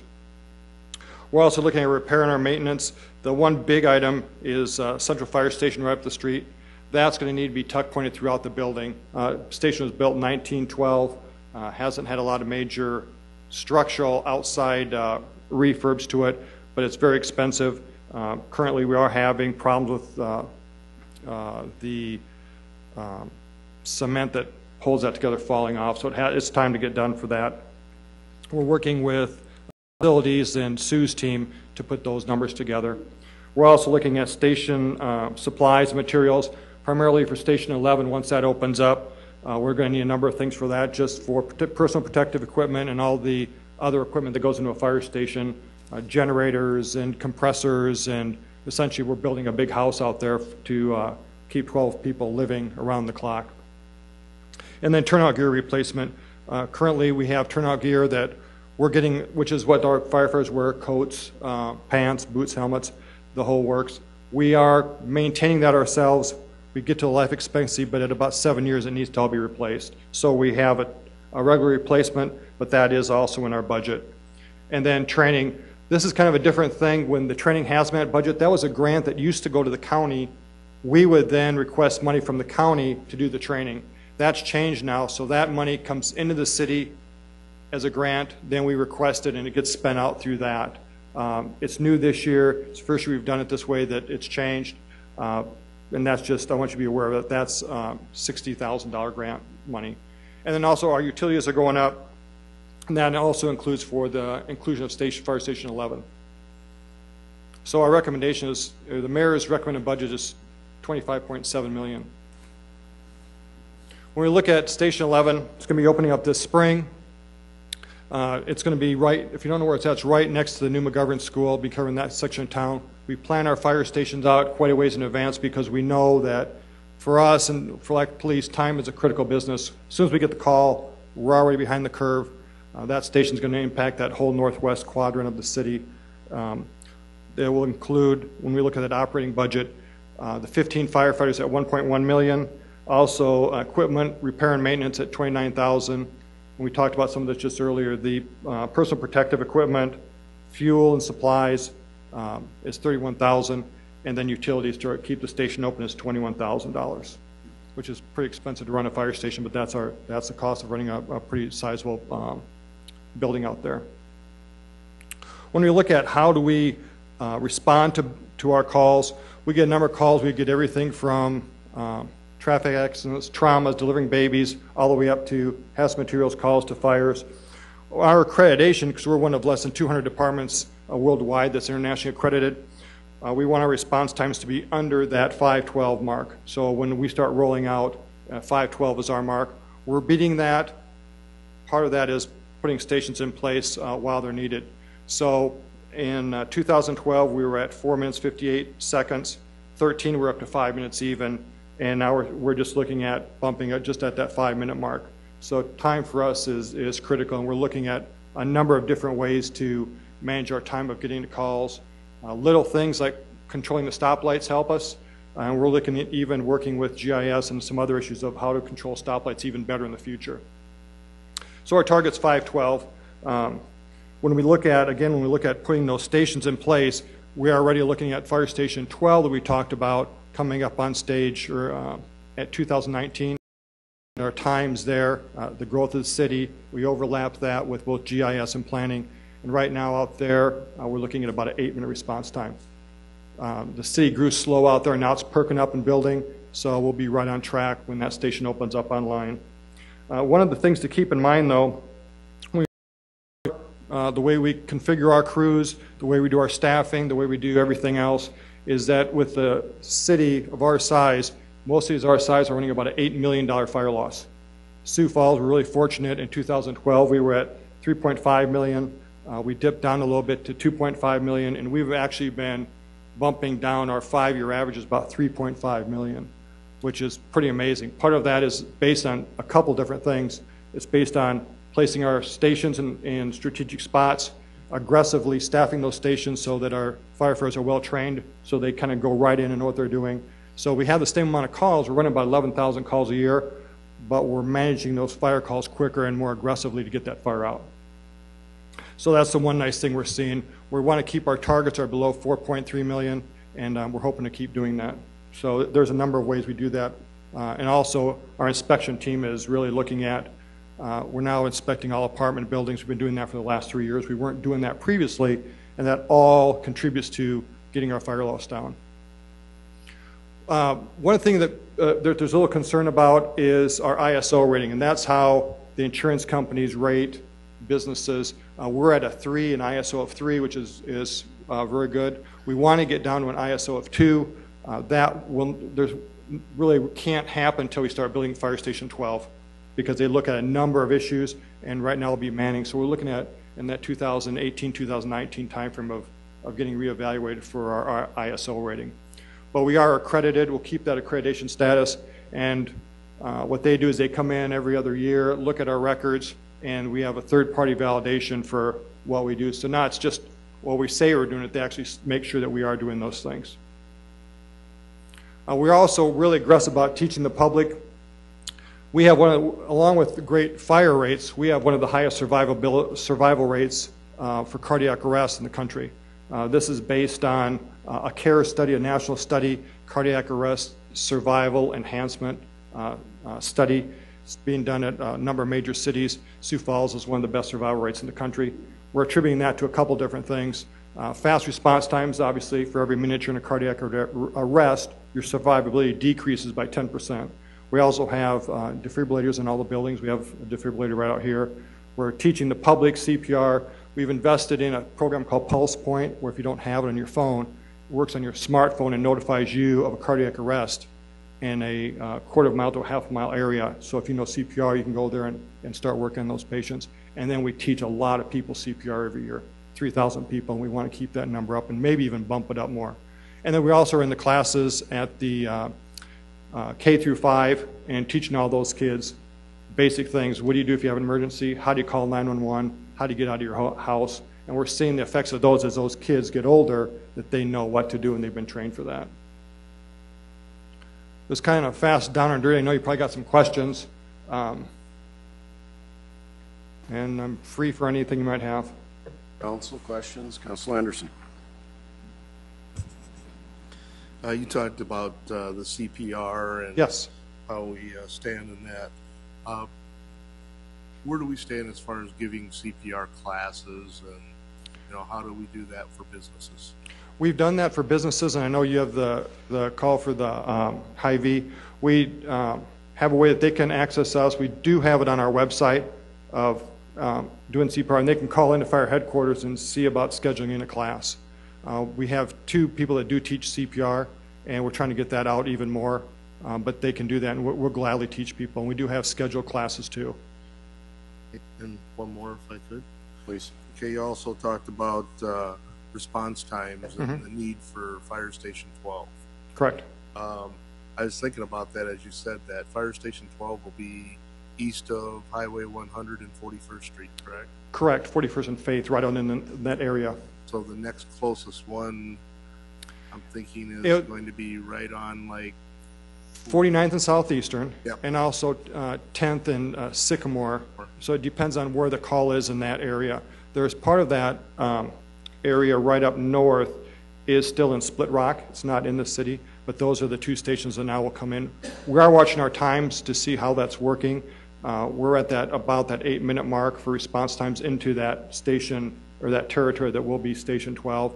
So the population is growing, but we're comfortable right now. But we're working with the finance team and planning to say, okay, where is this breakover? And at that, starting to build in 18, staff at 19 will fit pretty good, so that we don't have a station out there that's staffed that's not having calls, but yet we want to meet the expectations of the public. And last, the Fire Station 11, you say that opens up in the spring? Correct. So that will sit empty over the winter? Or? It'll sit empty over the winter. We haven't had one where it's been built this quick, which was surprising. And when we have classes of new firefighters, we'll start those firefighters in February. It takes about 3 months to get those through. So although the building will be done, we thought it was even going to be earlier, but we were notified earlier in the week that they're pushed it off another month. So it will be through a couple months. It will be essentially empty, but we'll have the crews coming in then to start filling that in this early spring. And that was, we just didn't think it'd be built that quick. I was out there this weekend taking a look at everything out there, the new school and the fire station. Very nicely set up. Thank you. Councilor Rolfing.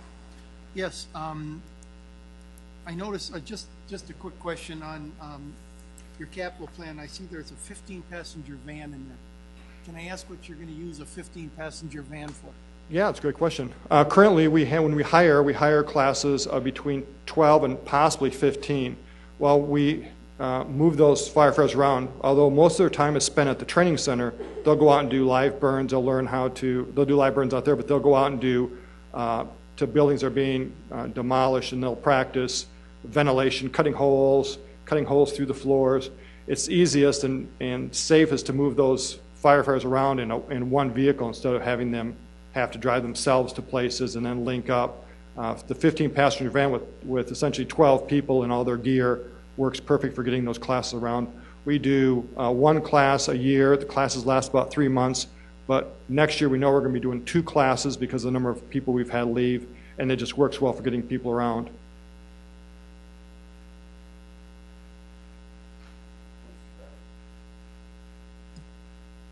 What is the minimum ISO rating to maintain accreditation? Actually, a great question. They don't have one. They go by meeting that specific service because the accreditation, any department, including some volunteers, can get accredited. But what ISO is looking at is a combination of water supply, communications, and then fire. So they one doesn't equal the other one. We happen to be a 3. There's also Houston is an accredited department with an ISO of 1. So I wish you could say if you have this, you get this, but it doesn't quite work that way. Okay, thank you. You bet. Same topic, Chief. The ISO rating is kind of my wheelhouse and what I do. So a 3 is a very high rating for a fire department. Split Rock is a 9, and correct. I think T and Harrisburg are 6 or 7. So I mean, we have a highly rated fire department. It does, and we even see people trying to, on the outskirts of Sioux Falls, trying to get their insurance companies to sign off that we're their response department, so they can get their insurance rated to go from a 9 to a 3, and it cuts down their cost for insurance. And that is true, but what is the cost to the city to go from a 3 to a 2 for that ISO rating? That's a great question. We did a business model study on that to look at what it would cost to do that. The breakover, once we open Station 3, it's about a $3 million to build, staff Station 12, which would probably get us into that ISO of a 2 to move from a 3 to a 2. Then the breakover for the cost of the community would be after about 3 years. We'd start to see the city wouldn't necessarily, the fire department wouldn't see the cost coming back, but we'd see the savings to the community that they can spend more money and have more income because their insurance rates are lower. So we're guessing about a 3-year that we'd be at that breakover point, and then the cost savings would be passed on essentially to consumers. Can you do anything about hail? I was going to ask you the same thing. Okay. One other question from me, Chief. The ladder truck, that $850,000, is that replacing a ladder truck, or what does a ladder truck of this size, if we have buildings that are this big, that we need a ladder truck like this? Well, we're opening another station, so we're getting another truck. We do need ladder trucks for both ISO and just to respond. We do use those. Our largest one now is a 105-footer, but we know now that we can get. It's not that more expensive to buy one that has that extra reach capacity, and we know that as the buildings get larger and we get pushed back further from the street, we need a longer reach to get to some of those buildings. So that's the reason. Cost-wise, I think it's an additional $20,000. The trucks are very expensive, but it's when you look at the configuration of the truck, it's a pump. It also has all the hydraulics and this giant crane, essentially, that's a ladder. So they just get to be that expensive. Thank you. Councilor Staggers. Yes, on the ladder truck, yes. How many stories can it go up? It will depend on the angle, but we'd be probably looking at, usually it's about 10 foot, so probably 12 stories. Oh, okay. And also, too, I don't know if you said anything about the fire station sprinkler systems? Correct. For $373,350? Correct. Those are for the stations that currently don't have sprinkler systems that we have to retrofit into the stations. And there's more than a couple of those. I can get you which stations they are. I just don't have that off the top of my head right now. It sounds kind of odd, the fire station not having fire sprinkler system. But in reality, is it really necessary? I mean, here are the experts. They're housed right there. And well, and businesses come to us and say, well, wait a minute, the fire department doesn't even follow their own code. So we almost have to be the role models for the community when we get so many people coming through our fire stations for tours and they're looking up and saying, and plus we do, when we look at in some cases we might have 4 to 5 vehicles, and we go to a lot of garage fires, I hate to say it, and our people are essentially sleeping in those buildings too, that we probably need to be, have as much safety for those firefighters as well. Although fire station fires are rare, they do happen in the country. Okay, thank you. It's a little embarrassing. Other council. Chief, thank you very much. Appreciate your time.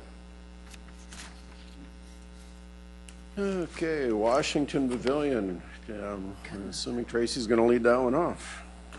I am. I will be covering the slides on the entertainment tax fund, which includes as I mentioned earlier, the funding for the city's 5 entertainment venues, including the Washington Pavilion. Larry Toll from the Pavilion is here, and Terry Torkelson and Kelly Zamora from SMG are here as well, so they will be available to answer whatever questions that I can. So with that, a year ago, I stood up here and was happy to tell you that in 2014 there would be no general fund budgeted to support any of the city's entertainment venues, and in 2015 that will also be true. So that is certainly continues to be good news. The 5 city-owned entertainment venues will be funded, as I mentioned earlier, primarily with the revenues generated by the venue operations themselves, and then following that, entertainment tax dollars. And this first graphic will show you kind of how those entertainment tax dollars are applied to the different venues. You can see the pavilion makes up a majority of it, 55%. The events complex, which is the arena, the convention center, and the new event center, 37%, and 8% of the Orpheum Theater. The pavilion dollars are used to support operations, repairs and maintenance, and capital for that facility. The Orpheum Theater is the same. The operations, R&M, and capital are funded with entertainment tax dollars. And in the case of the events complex, there will be no tax dollars used to support the day-to-day operations. So that is another, I think, key milestone in this transition that we've been on for the last couple of years, in rolling less and less of those costs, or charging less and less of those costs to the tax revenue stream. So that's true not just of the event center, but it's the entire complex collectively as a 3 venue complex will operate in the black for 2015. So the entertainment tax funding that goes to the event complex will be utilized for large repair and maintenance projects and capital funding. So the day-to-day operations will be supported by the facilities and the revenues generated. The larger repair and maintenance projects and capital improvements then are funded with entertainment tax dollars. This is an overview then of the individual venues that we have.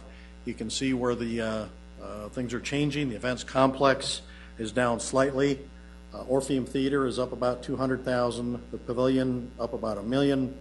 And of course, the good news on this slide is that the debt service payments will be rolling off at the end of this year for the Pavilion and Convention Center bonds that will be paid in full, with no remaining debt on those facilities.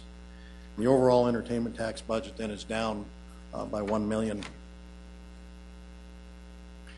Looking a little closer, this is relates just to the events complex. As I mentioned, the operating contract that would be supported by the entertainment tax dollars is essentially going away for that facility. The remaining funds in 2015 would be for repair and maintenance projects and capital projects for those 3 facilities. Again, that's for the first time there will be no tax dollars used to support the day-to-day operations. $500,000 will be for the R&M for those facilities, repair and maintenance, and $2.2 million for the capital, with a net decrease of about $100,000. The 2015 events complex capital projects, you can see the kind of the highlights here for the arena. The heating, ventilating, and air conditioning units were installed in 1989, so they're about 25 years old, and are scheduled to be replaced next year. We're budgeting $800,000 for that project. A number of projects at the convention center, the air walls, acoustic tiles, and lighting upgrades for a total of about $1.1 million. The event center, we do have $100,000 in the budget for the event center. Capital side of things, that is for the build out on a number of the sponsored areas, and those dollars will be reimbursed by the sponsors. So as those projects are completed by the city, then we will bill back those costs to the sponsors. So there again, there are no tax dollars being utilized for those costs. Orpheum Theater, you can see here how that budget is changing. There's a total increase of, as I said, of about $200,000. Roughly half of that is for the operating contract, $50,000 for repairs and maintenance, and then the other half for the capital improvements. The major capital project there at the Orpheum next year is the fire curtain and stage improvements. Washington Pavilion expenditures, the operating support is essentially flat from 14 to 15. I think it went up $20,000 or something like that. Repair and maintenance, they do have a large repair and maintenance project among several, but the carpeting replacement is kind of their large project for next year. It's a big building, a lot of carpet, and my understanding is it hasn't been replaced since the facility was finished. And about $1.8 million for capital for a total entertainment tax budget for the pavilion of $4.1 million. And their major capital projects next year are the roof replacement, which is budgeted at about $900,000, and a sculpture garden renovation at $200,000. So that is a recap of the entertainment tax fund budget that's being proposed. And again, I'm happy to try to answer any questions, and I know Larry and Terry and Kelly are also available as well. Thank you. Thank you, Tracy. Councilor Staggers. Yes, Tracy, I've got a question here about the arena. Mm-hmm. You know, I've heard so many stories about, you know, what we're going to do with the arena and what we're going to do. Can you be a little more explicit in what are we going to be doing exactly with the arena? I tell you what, I'd prefer to defer that to Terry. He's responsible for running that facility and keeping it busy, so I'll let him respond to that, if you don't mind. Thanks. Thank you. Gary Torkelson, General Manager, Denny Sanford Premier Center. One of the biggest things we're doing is we're going to be the new home for Augustana basketball. So we'll do approximately 17 dates of their double headers. We're working with groups like the Roller Dolls, which is actually the Roller Dolls, the Roller Derby, which is actually a great event. They are not-for-profit, so all of their revenues they raise go to charities, donations. Groups like the Dairy Expo, the Home Show, are expanding into that space. The Cattlemen's Group will most likely be using it again. So it's allowing us to expand our convention center side business. Groups like the Cattlemen and the Dairy Expo are using our arenas not only for their convention, but they're hosting concerts now too. So it gives them the opportunity to do that where their people can see the concert, but then they sell the balcony to the general public. So it allows the public to maybe access some entertainment that they haven't in the past. And then we're working on with some other groups who are looking at doing a multiple date contracts. And so for next year, at least, we're going to be spending, what was that again? 1.9? Yeah, 1.9 million next year. Is that correct on that? Did I get the right number down? Not sure what you're on the arena. Yes, that's the air conditioning too, isn't it? That's $800,000 for the air conditioning. Yeah, and then this 1.1 million for other stuff. Yes.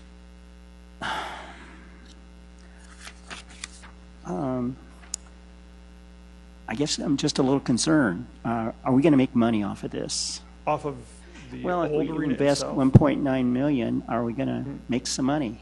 That building itself will probably not operate in the black. It never has, nor has the convention center. The one that's going to create the most revenue is obviously the new event center. But the air conditioning system there is already probably 5 years past its useful life, and there are years where we're spending over between $25,000 and $50,000 a year keeping it operating. So to replace it in the long run will actually save money. And if I could just ask, next year then, how much are we projecting in revenue from the arena? I would have to. While he's looking at that, I just did want to clarify, you used the number 1.9 million. That includes 1.1 million of improvements for the convention center that are not related to the arena building itself. So the arena, how much is that again? Sorry about that. The arena improvements are the $800,000 for the HVAC. The other 1.1 million relates to the convention center building. Okay. You were combining the two, I believe. So I just wanted to Thank you, clarify thank you. So $800,000 for a new air conditioner. Okay. We're looking at a total revenue for the arena of a revenue. That's not after expenses. We're looking at an operating deficit of $442,000, but the total revenue is just over $1 million. Okay. Which is all taxable at 8.5%. That we spend more probably. The convention center itself is actually budgeted to make a profit of $90,000, which will put it as probably one of maybe a dozen convention centers in the nation that make money.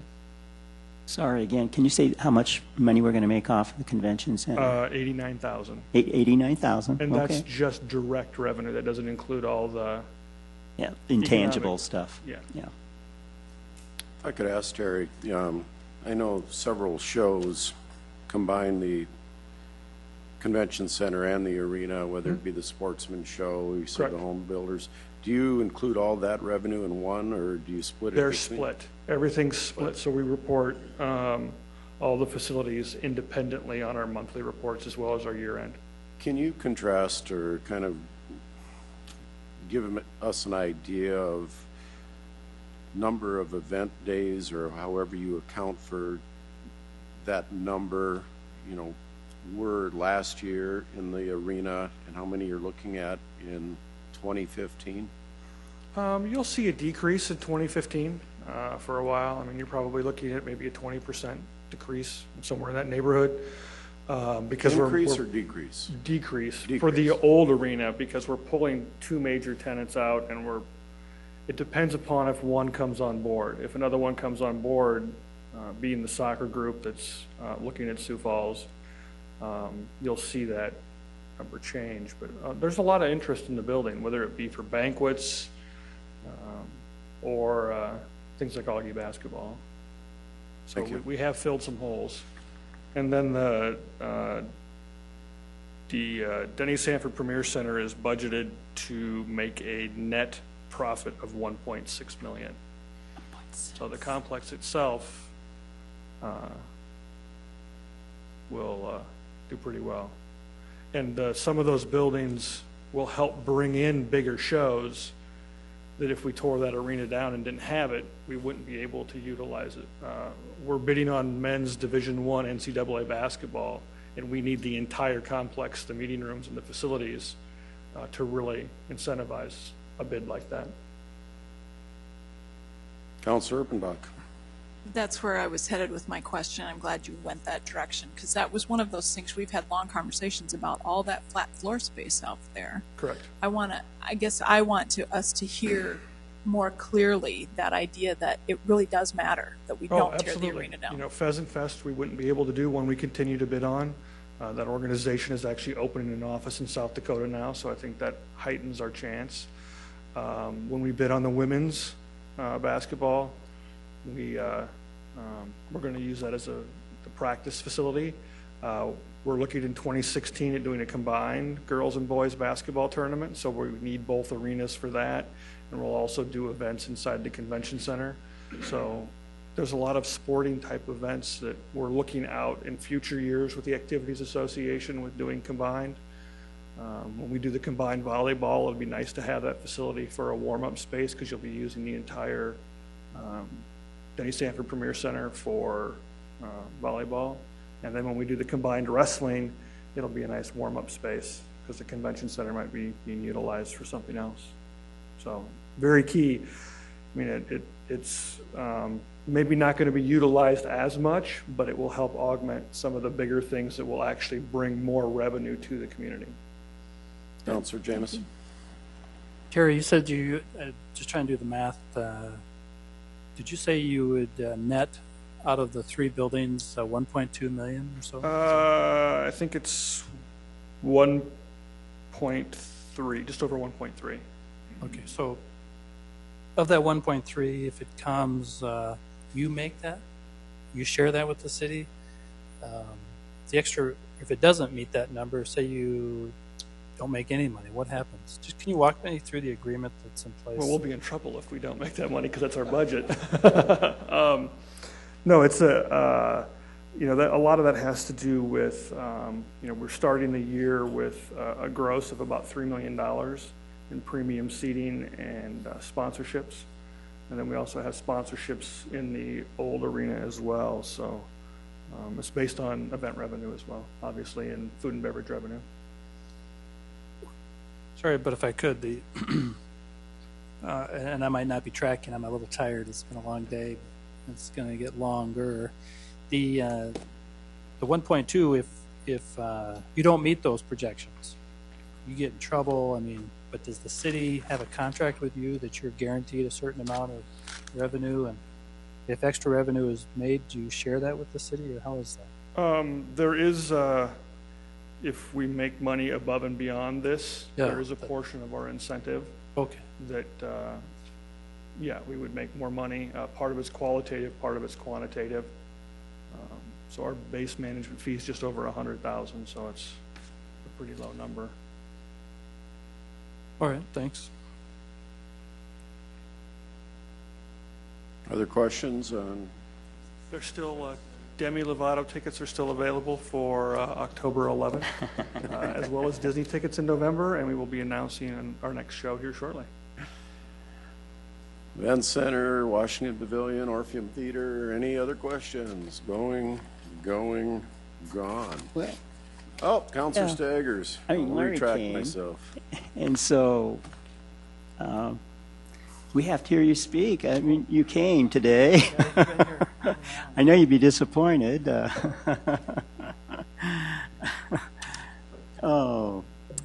Councilors, Larry Toll, Washington Pavilion. Councilor Staggers, can you're going to give me a good answer here, I can tell. I'm just looking at some information I have here, and let me see here. We have down, I'm not really quite sure what some of these numbers are, but we're having increases. Let's see. I think your total budget, is it going to be $4 million plus next year? Is that the right number? Yes. Oh, okay. It's up 31.1% from last year. And we have that sculpture garden, and we have some other things. Can you say something about that? Yeah, that increase? I'd be happy to. Okay, thanks. The capital portion of our budget, the CIP portion, is up this year because we're spending a little less than $500,000 this year. Next year, the only big project on the CIP is that new roof. Mm-hmm. So that will complete. Tuck pointing windows in the roofs, we'll have all the roofs taken care of. So the envelope of the building will be in much better shape than it has been. And so we look forward to that. The OSEP money is actually going down a little, from 8.25 down to 640. The operating, as Tracy said, is staying basically the same.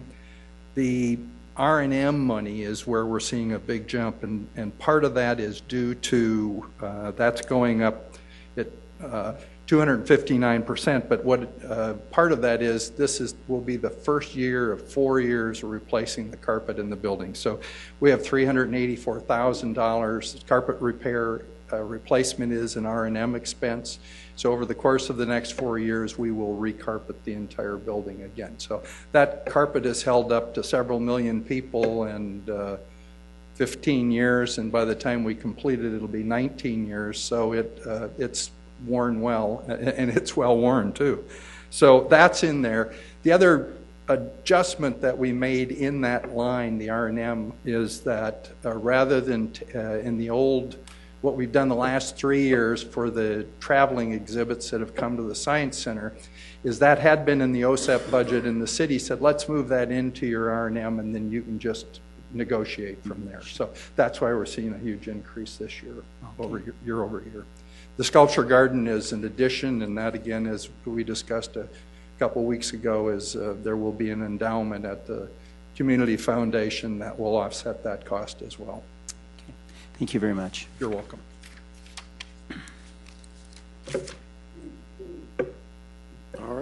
Next week, we have transit. That ought to be interesting.